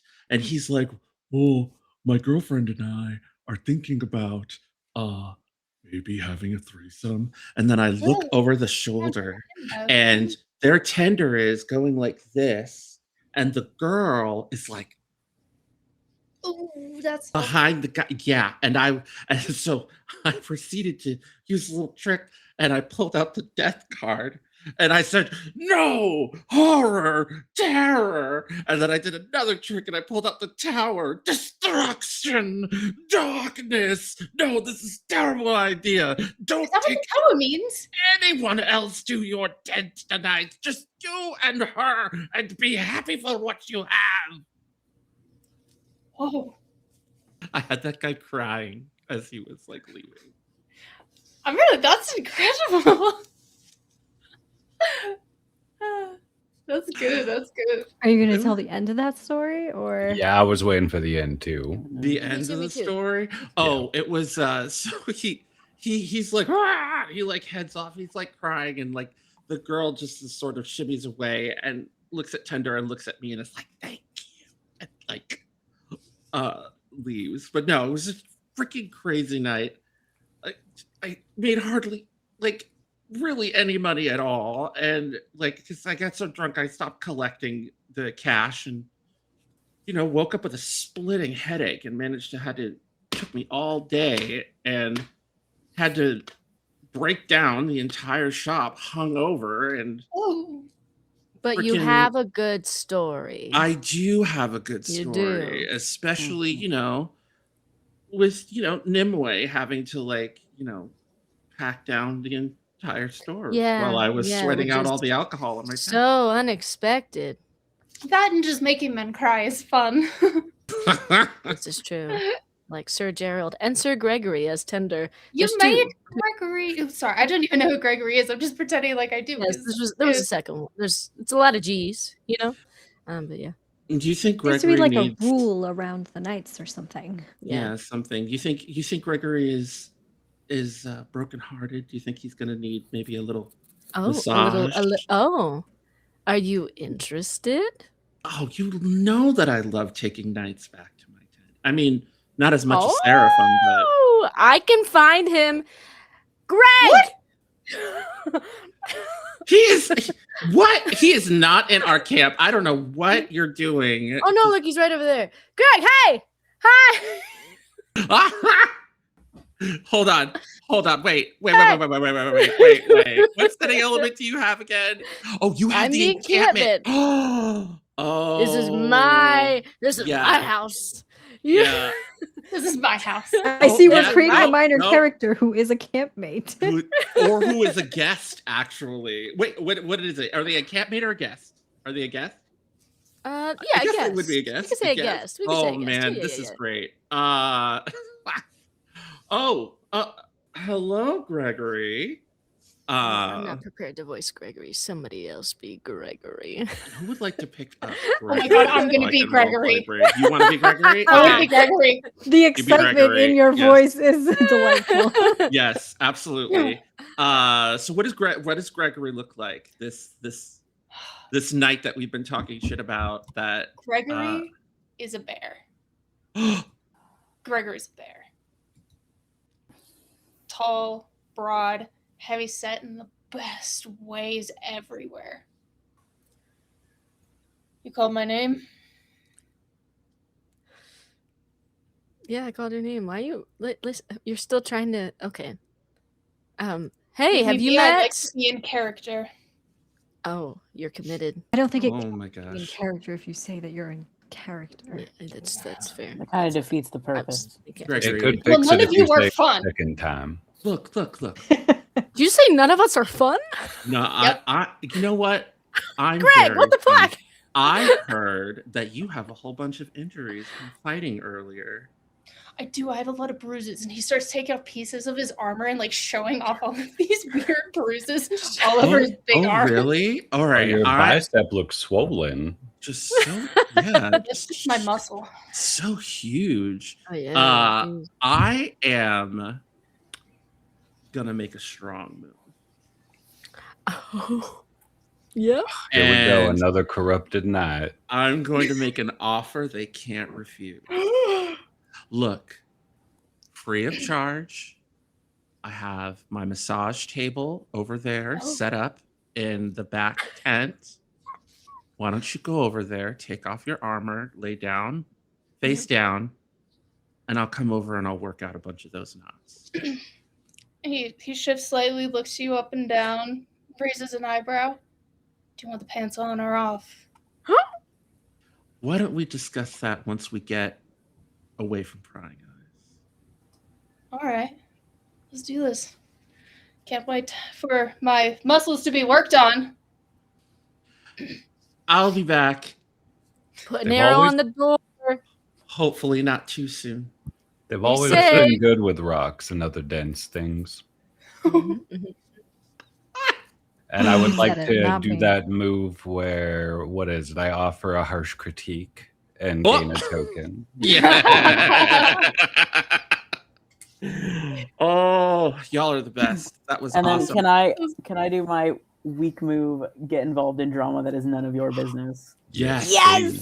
What happens? What happens? So Seraphim has been close enough to hear the conversation. Is double fisting it with two drink, like one Yes. a drink in each hand, and is I like support you. slightly flirtatiously going up to people and making them feed them like little nibbles of bites of their own food, Mm-hmm. and just offhandedly says over their shoulder, "Well, I love you both, but one of you is going to end up severely disappointed tonight." And then just like skitters off Damn! and just keeps eating other people's food while like taking alternating sips of their drinks. Seraphim, you can't just say that. That bard just offered us some cutting words, if you ask me. Well, I'm very Why? curious about how he knows that. Knows. I was thinking the same thing. For real. Yeah, Fernando is just gonna like just with absolute grace go into the tent with Gregory where the massage table is in the back of the camp. Now, tents ain't walls. But it's still far away enough for some privacy. And I think Fernando is just gonna like disappear from the stage for a while, and I'm just gonna sit in my setting element as they go off to have a good time. I have a feeling that he's going to be the one who's disappointed, and Gregory's thinks he did the best work possible. Yes, yes, yes, yes. Well, that was Yes. intense. Oh my god. Speaking of Tinder- intense, have you all heard this rumor that's been going around? What rumor? The one about the pirates. I'm sorry, what about the pirates? Oh, What's never about- mind. What? Wait, no, Wait, hold wait, on. wait, Tender? wait. Two rumors? I Sorry. heard there's going to be a pirate raid at some point during this event at night. They're going to attack Oh, en they can- mass. If that's not the rumor you meant, then you didn't hear it from me. They that can't be right. You know what? have They a freaking whole would, though. They would. we have an itinerary, and if they do that, they will be disrupting the entire schedule. They can't do that. Tell me you're lying. But if they think there's booty to be found, those pirates will just go wild. And there is. Yeah. And then there's the other rumor that, this is the last year we have the permit for here and we should all be saying goodbye in a personal and deep, profound way. Okay, that one. Them their own Yeah, schedule. I've heard that one too. I'm sorry, what was that, Naya? Do you think you could, like, what if you just give them, like, a scheduled time to do a raid? You're new here, right? Yes. Perfect. We should try that. Would you like to be our representative in this matter? No, it was just... Yeah, you can go talk to the pirates. Mm-hmm. No, I'm too pretty. They're very fun. For what it's worth, hun, I think you'd get along with them, honestly. They're so fun. I'm detecting a lot of sarcasm and I don't like it. No. They actually are really fun. They get out of hand sometimes, but they're usually really fun. Do I need to bring a weapon? Like a real one? Probably, yeah. Yeah, probably. Then I'm not going! Yeah. Some of them are remember I mean, I don't Regulation know how I know 7, that, please, foam weapons only. Oh, yeah, you don't know how you know that? I love this event. I love the rules. The Seneschal is the bomb. Like, it wouldn't be the first time I've killed man if I needed to.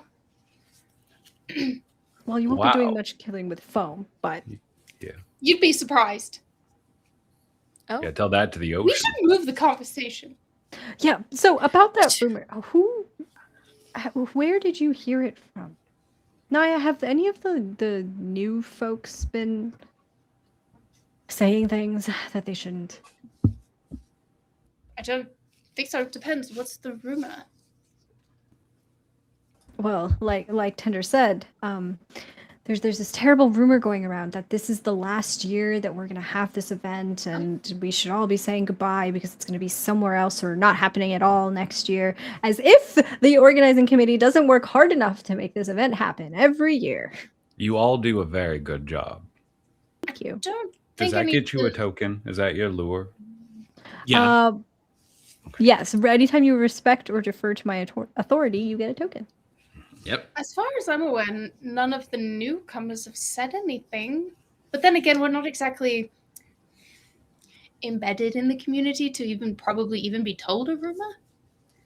Ninoue is going to use a weak move really quickly. Yeah. To swallow her true feelings because she has not heard this rumor yet. And the fact that this is being talked about is devastating.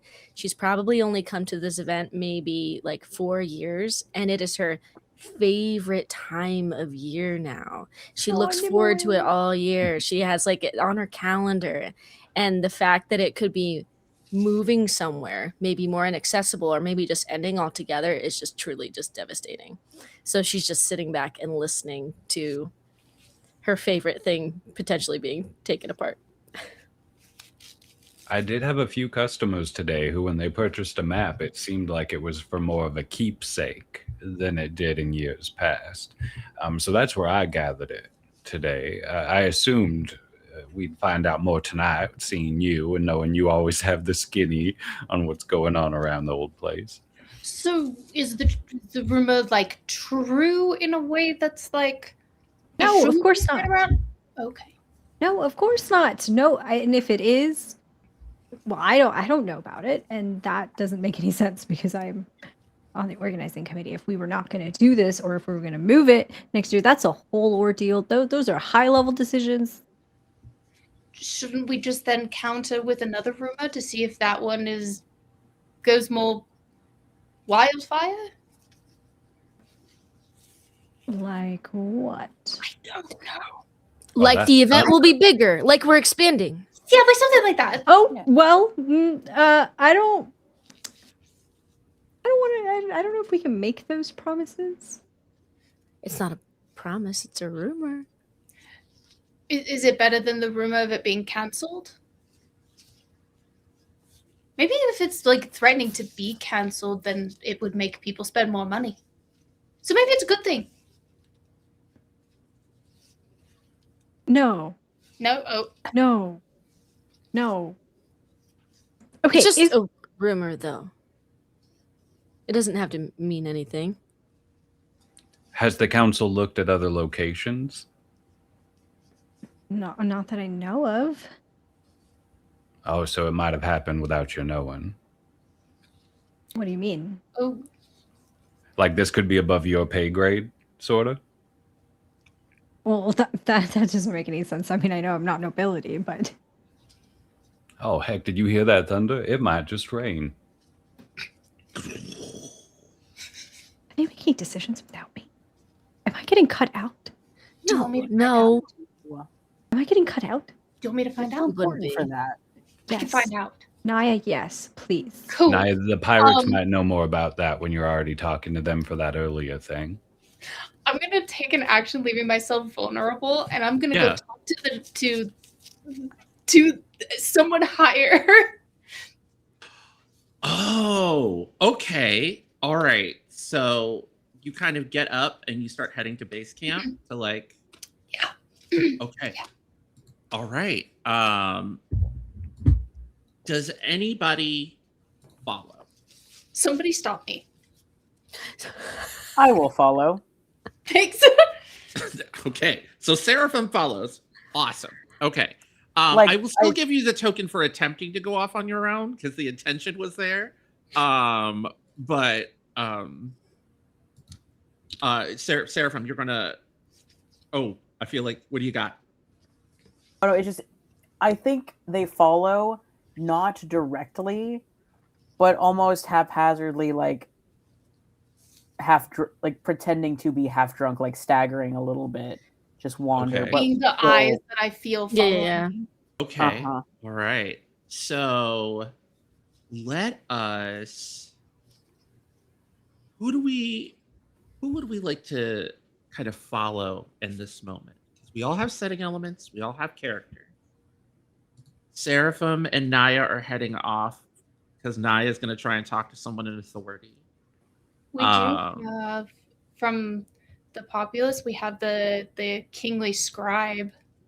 Would you like to introduce the Kingly Scribe NPC Sure. to interact with Seraphim?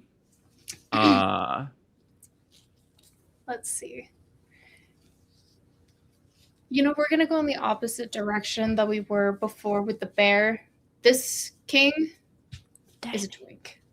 Tiny. Oh, so are they like a king from another kingdom? Like Oh, not yeah. in California? Okay. Oh yeah, probably just somebody maybe from maybe like the northeast, like Mhm. came across the country to do this, and went all out with their costume in these deep blue robes with this golden trimming along the waist of the coat, along the wrist, and it goes all the way down, almost all the way down, like an inch off the ground, so there's no risk of mud getting on this. Mhm. But of course there is mud there. And he walks with, whether it's real confidence or not, he walks with it. I am going to piggyback off of that move, Do it. and I'm going to describe a moment of street music, dance, or theater. In the case theater, this Kingly Scribe has an entourage. They're like, one of them is a musician with a mandolin. The others are just dressed to the nines, carrying baskets. Like a personal like bard. Ladies and lords in waiting. Two guys with spears, but it's all very like theatrical. You know what I mean? Like these events are. Just sort of following him in wake. Thunder kind of rumbling in the distance. There's a little flash of lightning as he's sort of making his way down the road with and you hear the music on your character. Naya hears the music like behind, but you like see the full like kabah, seraphim. Is there any other setting element kind of things that we want to add, Rara or Hamla or Kelly, while they're both on the road before we come back to the rest of our characters? I envision that the battlefield will become relevant mid-scene, but perhaps not as the scene begins. I got you. And remember, some of these setting element moves, they don't have to be in the actual place. They can be metaphorical if you want. I think I would pick up the dream for when the dreamers are in a liminal space, such as between encampments or during dusk, as they are transitioning to that. They are on a road. Perfect. Right now. So if there's any specific dream moves that you would like to piggyback off of this procession of the kingly scribe, and as east. They're moving to the scribe, it's almost like this wave through the encampment of stories of nostalgia, as though people are accepting that this year they're saying some sort of goodbye, telling their favorite memories from times past or processions past. The very road itself is where I think the magic comes from in this moment, finally, if only for the first time. As we are almost positive behind us, wherever we are, suddenly what's an open expanse of nature or tree or a distant parking lot, we see brick or stone of old walls flashing into existence and vanishing once again. We smell the old like manure and soil and animals of like an old kingdom of an old city, and then suddenly it's gone again, as though this place wants us to believe in it tonight more than we have before. But it could just be the alcohol. It could just be the greenery from the Shire that you can still smell as it drifts through the space with the thunder cracking behind it. But something magical is beginning to happen that we're all misunderstanding at first. Seraphim and Naia, how do you react to this moment that you're on the road, away from the encampment on a strange mission? Anxiety. There's this music getting louder. She doesn't exactly know where she's going. She just knows that she wants to impress her new partner and wants to get to the root of this answer for them, and feels a lot of anxiety doing it, leaving themselves vulnerable.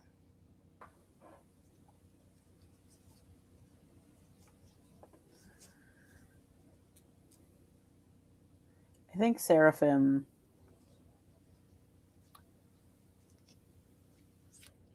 doesn't feel anything. Not in the sense that it's a bad thing, but just has hit a state of composure that they're just going along with wherever the night takes them.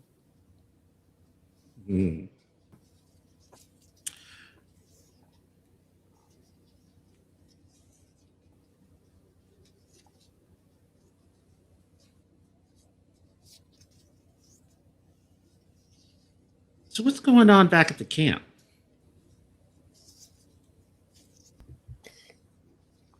The pirates are coming. We hear boisterous laughter. Maybe not all of the pirates.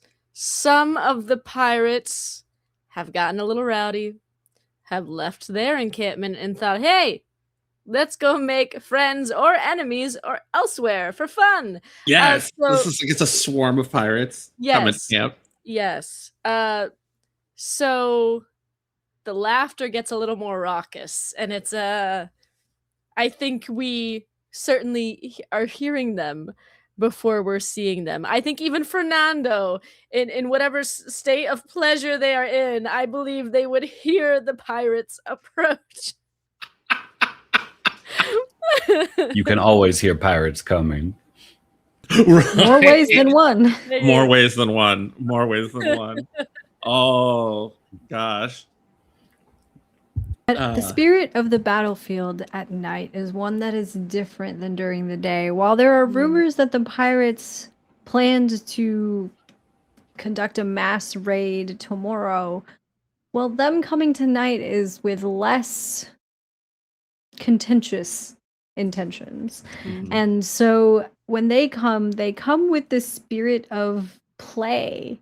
There is a more jovial atmosphere to the pirates sort of descending upon our encampments. And I think, if I may, I would like to use my move as the battlefield to build a bridge via a shared drink, smoke, or drumbeat under the moon. I think that maybe it's because of this rumor. Maybe it's because people feel like this is the last time we're ever going to get to gather like this. But the normal problems that we have with alienated communities, with sort of this cliquishness, seems to almost melt away under the moonlight, under this joyful, playful spirit of this battlefield in our encampment. And we partake together, we play together. Yeah, I think at a certain point, Walter, that was his name, right? I think that's what's his name. The knight. Gerald. Gerald. Or Gregory. Yeah. No, Gregory. Or Gregory. Okay. Sir Gregory. I initially named the knight Gerald. Then Rara later named him Gregory. So now there are two knights. They're both canon. Yes. Gregory, you are currently in the throes of passion with. The G spot, if you may. I don't know. Yeah. Oh my God. I think time is getting kind of ambiguous, right? Like Yes. the party hits. It's been an hour, right? It's been maybe like an hour and a half. It's not quite time to go back. It's not quite midnight yet, right? We're in like 10, 11 o'clock ish. And like after like maybe an hour and a half, surprisingly, Fernando like emerges like in less garb, like maybe like maybe not all the jewelry, maybe like in something like a little more comfy, and like a cloak. Actually, and they're just like, oh, they like come out, sit down. I'm like, well, the only thing that was disappointing is that I fell dead asleep afterwards. Gregory 100% thinks you guys are dating now. Well done, Gregory. You're. Whoa! What is going on? Do they not know that you're running the event? Like, we got invaded by pirates. This is wonderful. It doesn't quite feel like an invasion. It just feels like a bigger party. It really does. I really hope that this is the extent of the rumors and that nothing is going to happen tomorrow, because this is okay. We like this. This is good. I'm going to make a weak move. And I'm going to reveal one of my secrets. Okay.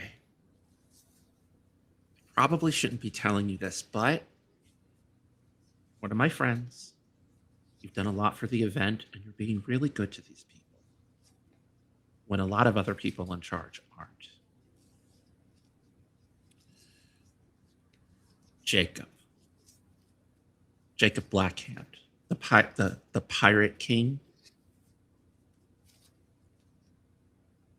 Let's just say that the way some of the noble types have been like treating a lot of the volunteers, Jacob's been going online through a whole bunch of pirate discords. Now, Tender and I, they let us in because we're cool, but Yeah, you're so cool. there's Am I not cool? there's talk of I think you're cool. there's talk of a volunteer labor strike. That if there aren't changes done about the way like the staff have been treating the pirate volunteers, Yeah. they're just going to stop volunteering. You mean a mutiny? I mean, careful with that word, like one of the pirates says as they like come back. I mean, it's rough. But that's the rumor that I've been keeping under my tunic this whole time. This other rumor you're talking about, I don't know where that came from, but this is like really serious. I don't know if it's connected. I don't know if the people with the money that run this event are suddenly deciding, well, they're just going to pick up their ball and go home. But Have you heard anything, Adette, about that? If it's okay with you, Hector, yeah. I would like to use my weak move, Blame the Messenger. Yes, let's do it. Adette went silent, I think, as Fernando was explaining this rumor. And there's, I guess, these like calculations going on in Rare Head. And Ray finally, when this question is posed to them about did they know, they just kind of go, of course. Of fucking course. How long have you been in league with the pirates? In league, Adette, You the said you've pirates been are our friends. What are you talking about in league? They tell me stuff. I sell They're them things. We They're party about together. to stage a mutiny, and you said you've been sitting on this secret? For how long? For how long? Maybe like, I don't know, maybe leading up to the event? They've been talking about it for several events now. Several events? That's months. That's months that you knew about this, and you didn't think that it was important to tell me or any of the other organizers, maybe, so we could get ahead of this? I just told you now. Too late when I can't do anything about it. Do you want the pirates to take over? Is that what are they paying you or something? Is that, are you not making enough during the merchant events? I am going to make a weak move in response to this. And it is a question move, which we've talked about before. Question moves require truth, but they're not necessarily said out loud. And I'm going to look you in the eye, and I'm going to do the question move. What about me is untrustworthy?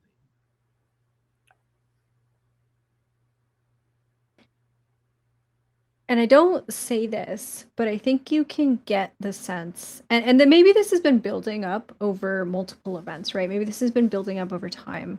Yeah, but I think you get the sense that Adette finds your secret keeping distasteful. The fact that you have so much information and you hold it so close to your chest, I think Ray finds to be dangerous in a way that they're not sure if they can trust you. Like, they don't know what information you're hiding from them at any given point in time. And it makes them honestly feel a bit insecure. Like, you know more about this event than they do, or you know more about the people than they do. And they're supposed to be one of the people that has this information, right? That's supposed to be able to make this an enjoyable experience for everyone. But like, push comes to shove, you know more. Yeah. And you don't always share it.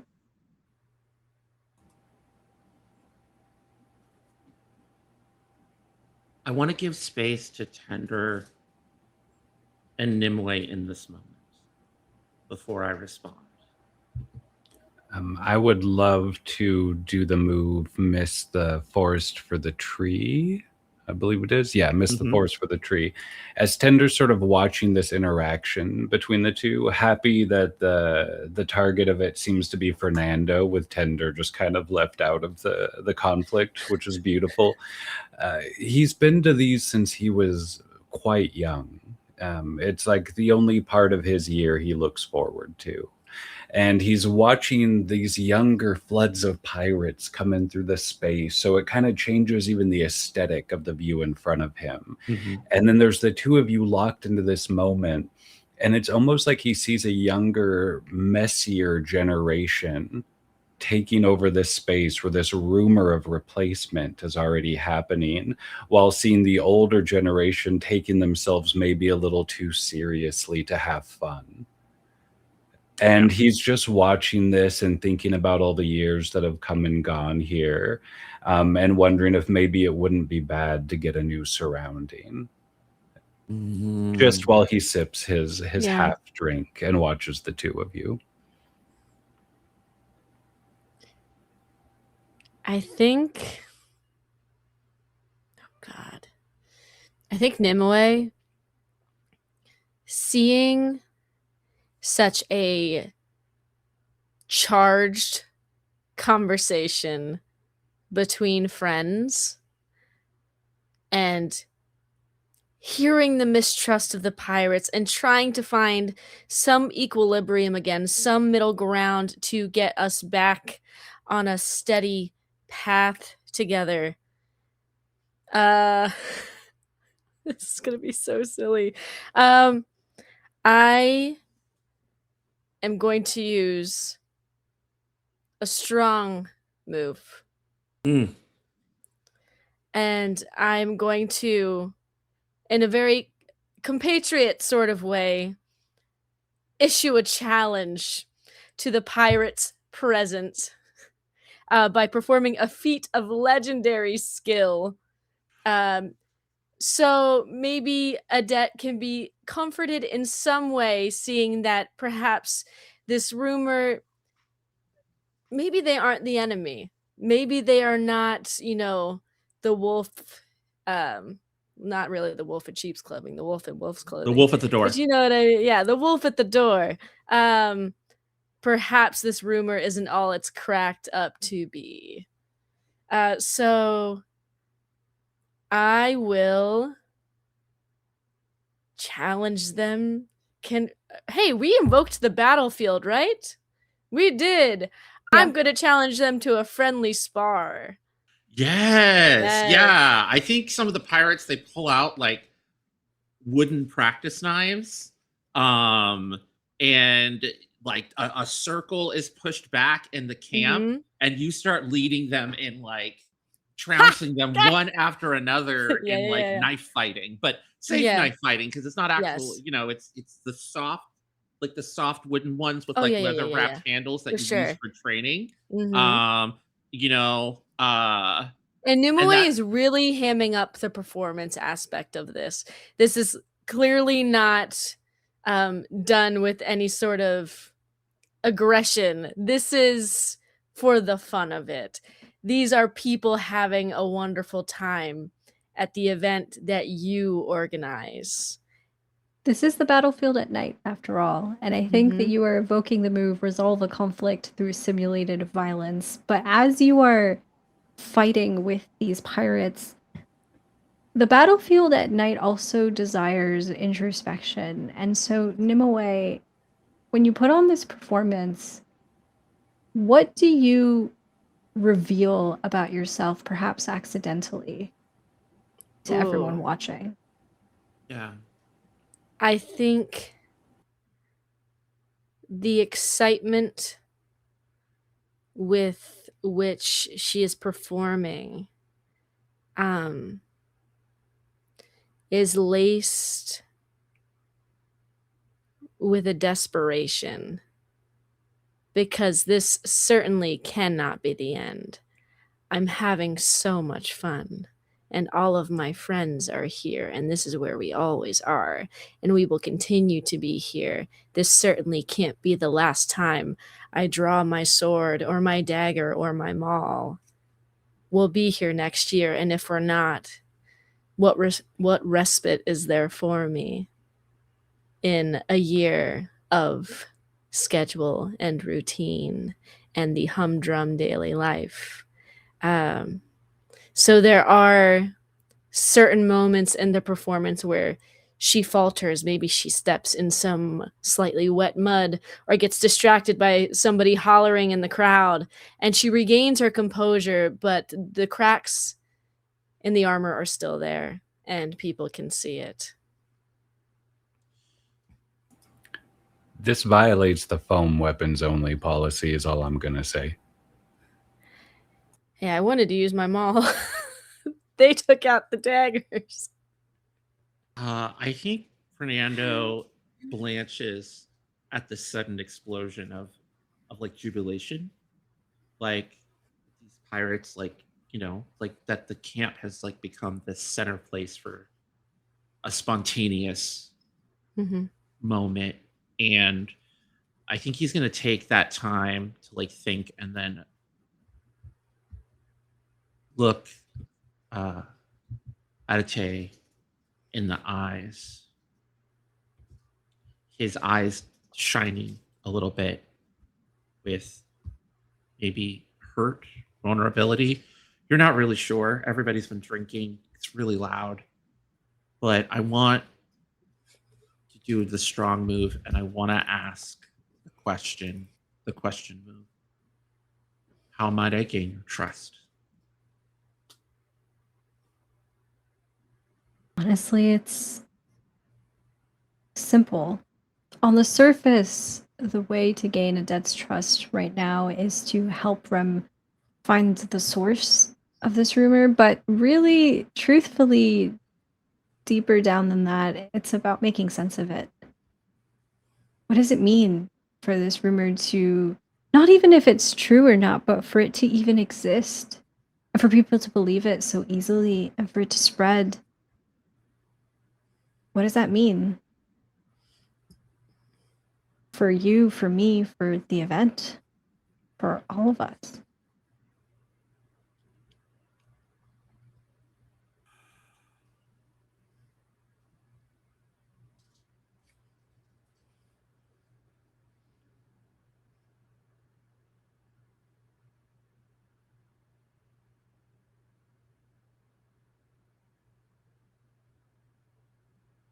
I think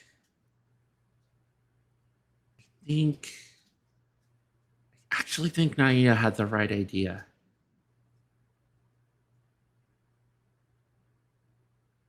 Like I know Way. you and I both know that Naya is probably going to go to base camp, not find who's really above you. But maybe we do need to talk to that person. Look, I'm happy to take you to Jacob. And we can have a conversation and have a face to face. Pirates don't really like me. Like you said, I'm not in their Discord servers. Yeah, but they like it when people are straightforward. And they're here. Half these people are friends with Jacob. And they're having a great time with a knight.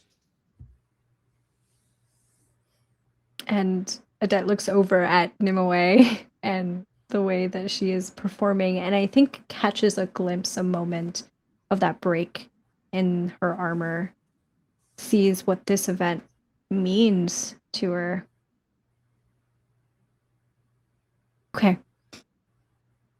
Okay, yeah. Let's go talk to Jacob and hope that I don't get stabbed immediately. Well, strength in groups. Let's go grab some liquor from the bar. I'm gonna let the knight still sleep in my tent. Hopefully, hopefully he'll be back there. Fernando, I'm sorry. And thanks.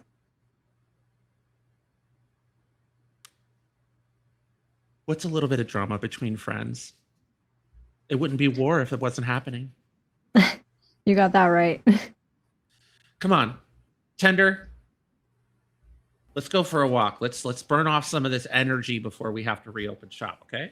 Oh, I wouldn't miss this for all the maps in the kingdom. I'd love to see you talk to the Pirate King. Oh, are we talking to Jake? Yeah, we're gonna go meet up with Jacob. If anybody wants to come with, you're more than welcome to. We're gonna offer him, and he holds up a bottle of Captain Morgan. I beat him in tug of war last year. He's not that scary. We're gonna give some offerings to the Pirate King, and before Midnight Madness takes us away. You guys are all welcome to enjoy the hospitality of our camp, but we're gonna go party with Jake for a little while. I think Tender's looking at Adet with that look of, we've known each other for years of these, and hoping that there's some lightheartedness that comes out of this rather than an extra burden. Because behind the roles and the game is also a concern for a friend. So being a little older and a little watchful, I think Tender just hopes for the best moving forward. Do we want to reunite our group on the road? I want to get the band back together.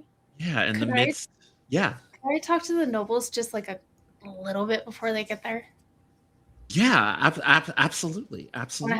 want to try and have a moment. Let's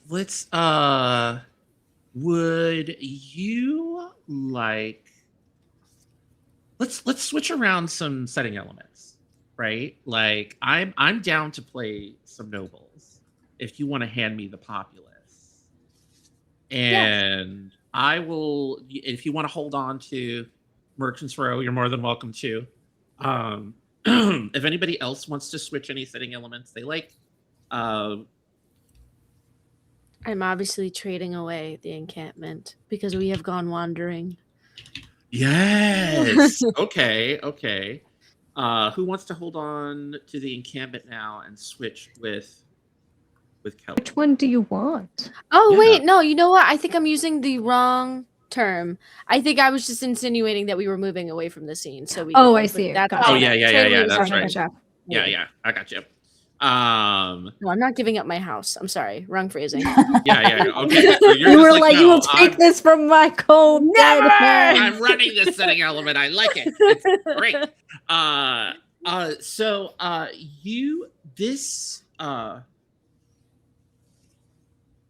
So which noble specifically do you want to talk to? You want to talk to the one that's on the road during the midst of this like supernatural strangeness, or do you want to go towards the people that your partner has to talk to? I want Okay. those people. Okay, all right. So you're heading towards, everybody strike up your setting elements as we head into the nobles encampment. Actually, let's say you've been here 2 days. Let's say you're not going to go to base camp. Maybe you know where the king and the nobles camp is. I think Right, I Adet do, because made I it- got a map. And also, I think Adet made a point to introduce you to at least some of the nobles, some of the nobility, Yes. since I would know who they are, and I want you to be well connected. Yes. We're going to the east. Eat the east farthing. Yes, East Farthing. And that All right. map had the spell for perfect direction. Yes. All right. You know what?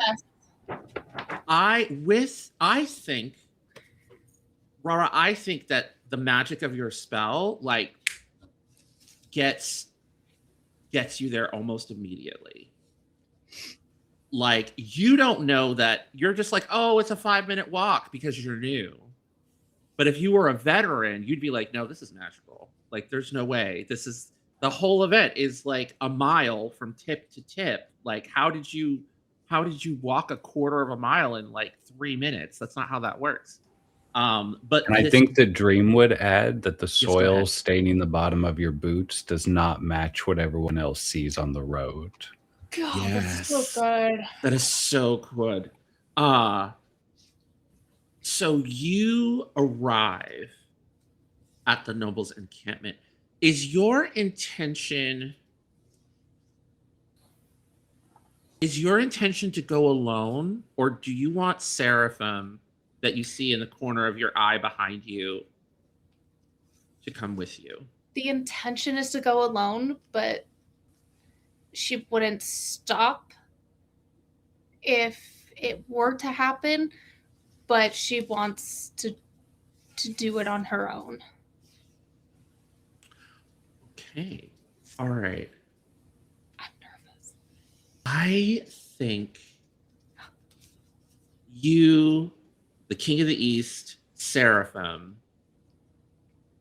all arrive at the royal encampment much faster than you should have. Hmm. Seraphim, how do you react to this? This is you've been to this event. It Yeah. does not take that long to get to the royal, and it doesn't take this short of amount of time to get to the royal. I think in the sense that Seraphim was swaying back and forth and in this headspace of appearing to be drunker than they are, started kind of singing aloud and was just aimlessly, eyes trailing around, and catches that they're at the encampment and immediately just like cuts off the singing in surprise.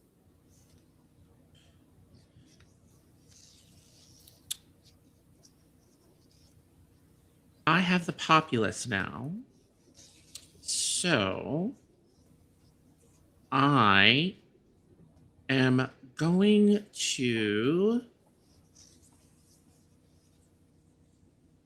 to be a high courtier for the king. Who will call His Majesty King Artos, spelled Artos, the Roman style of King Arthur, for you history nerds out there. And this camp is like big pennons, beautiful painted canvas tents, a brazier in the middle of the camp in the shape of a dragon. All of these like wooden, like temporary wooden structures put up with canvas roofs and long tables. There's a massive open bar. There are all of these different smaller braziers throughout. There is drumming, there is music, and there is a handsome, sandy blonde haired, broad shouldered, steely blue eyed, red bearded gentleman in a Viking hood and a tunic with a polished crown on his head, surrounded by other knights, just sort of like sitting on the throne with a smile on his face. He's got like, you can see in the shorter sleeves, he's got tattoos, like really cool, like metalhead tattoos.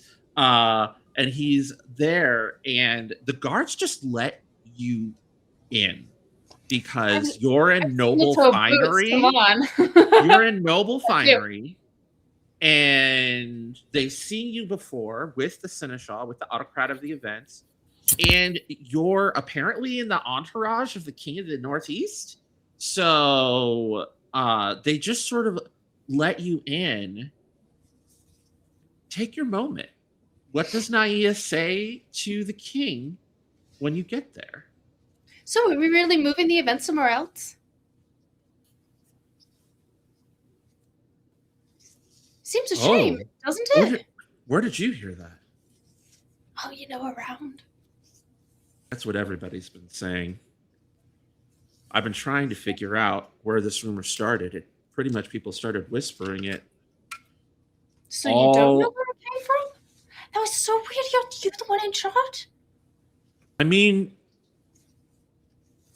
I'm not the Kingdom Seneschal, but I am working directly with the Kingdom Seneschal, and I am the king, which means I can suggest kingdom law. And I've been an officer before. I do both sides of the club. You're the autocrat's partner, right? Yes. Naia, Lady Naia? Yes. Are you sticking with that, or have you chosen a new name? Haven't decided quite yet, but we are deterring away from the subject, aren't we? Oh, sorry. I just am. It's not every day that. What are Naia's pronouns? She, her. Okay. It's just not every day that a beautiful woman comes up wanting just to talk business, other than your partner, of course. Well, they're not a woman; they're non-binary, but Mm-hmm. still beautiful. With direction. Very beautifully handsome, that's for sure. Mm. But you're right, I am beautiful. Now, back to that rumor. Is the king, like, the higher up, like, not telling you things? No. a I little am the concerned. king. I'm pretty much as high as it goes when it comes within the game. That's what I thought. What I'm letting you know, the reason why I asked you is because, and you can kind of tell he's like slurring a little bit. It's like it just sort of came on the wind. That's so weird. Your cup is looking empty. Do you mind if I fill it up? No, not at all. I'm gonna fill it up, and I'm gonna slip an emerald into the drink as a form of bribery. As you lean forward to fill up this king's cup, he's already noticed your beauty, Naya. And under this moonlight, which aspect of yourself, physical or otherwise, do you think attracts his notice the most? Oh, it's the cheekbones. Everybody wants to see if they will cut a caressing hand. And you notice it, King Artos, as Naya goes to slip this emerald into your drink. In this pale moonlight, those beautiful, jagged cheekbones like the face of a mountain in front of you. What do you do?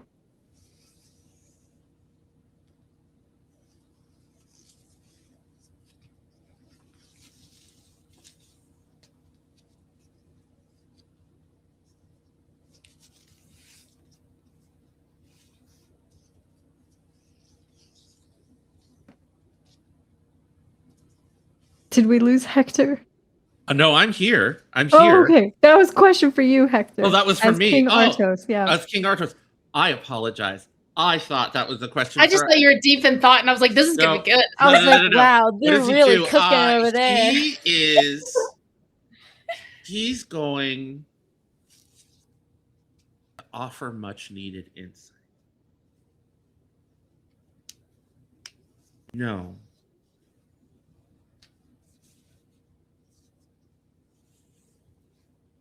Can I confess something to you? Why not?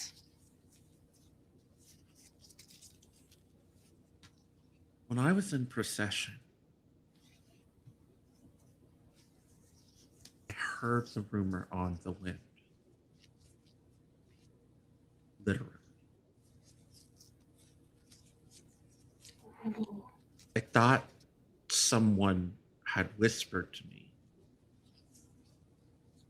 But when I looked around, everyone was silent. No one was saying anything.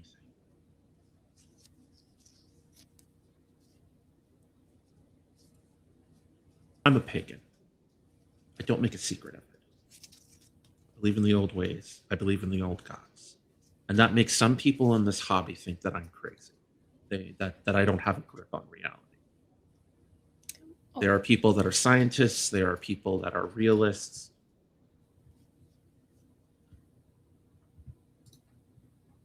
But between you and I think there's something supernatural about this rumor. She blinks a couple times really fast, changes her facial expression from uh-huh to really. Now, I'm not one for supernatural. Have you heard the rumor on the wind just once? Multiple times?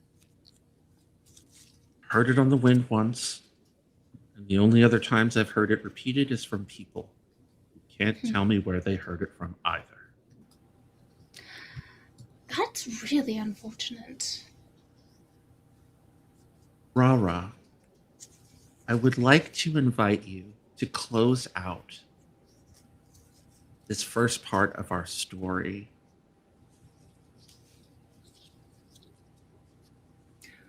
while Barbara's thinking, can I say one last thing to him? Yes. Yes. You know who has been working really hard to quench these rumors? Adet. I think Adet deserves a raise for this, because most of the rumors have started to dissipate because of their disposition, their leadership. They see something in them. And I hope you see it too, or you could be in trouble.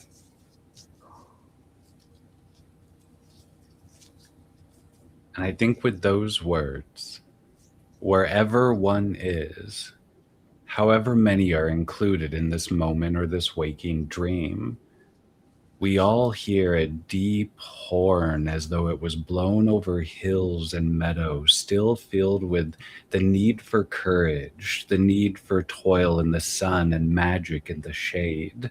And all of us, the hair on the back of our necks, the goosebumps all instantly rise with that pull to something deep and whimsical and magical and dangerous that can still draw that part of curiosity within so many of us. And all of us look to the left and the right, but we don't see anything but one another in the middle of this dream at the end of the night. And with that, we conclude part 1 of Faire season, the Beltane War. Thank you all so much for starting this journey with me.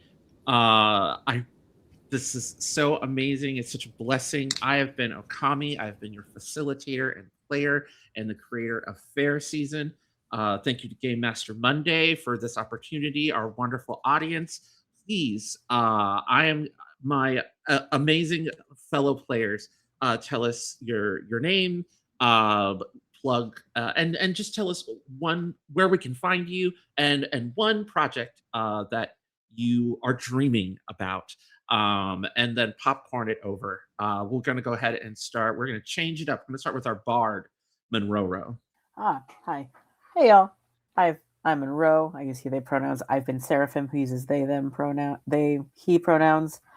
You can find me generally, mostly, lurking on Blue Sky at Monroe. I don't know if I currently have a dream project, but I am excited that this month I will be GMing on stream for the second time ever on Nerds with Dice, my system Tales of the Monarch, which is a Fae-inspired game. So look out for that. And I will send it off to Kelly. Oh, me. Hi. I'm Kelly. I use she, they pronouns, and I was Nimue this evening, who also uses she, they pronouns. I go by the Kelhop across the internet. And Bitten is back for season 3 on Talking XP and Crit Hit Chronicles and Darrington. So if you haven't caught up, catch up or just hop in, whatever you want to do. But that's me. I will send it to On. Hello, my name is On, also known as Anduin. If that sounds familiar, it's because it is. It's based off the River Anduin from The Lord of the Rings. And I am a founder of Roll D5, that's ROLED5. We also specialize in showcasing indie TTRPGs. And the stuff I am dreaming about right now is the 2 games that we have coming up.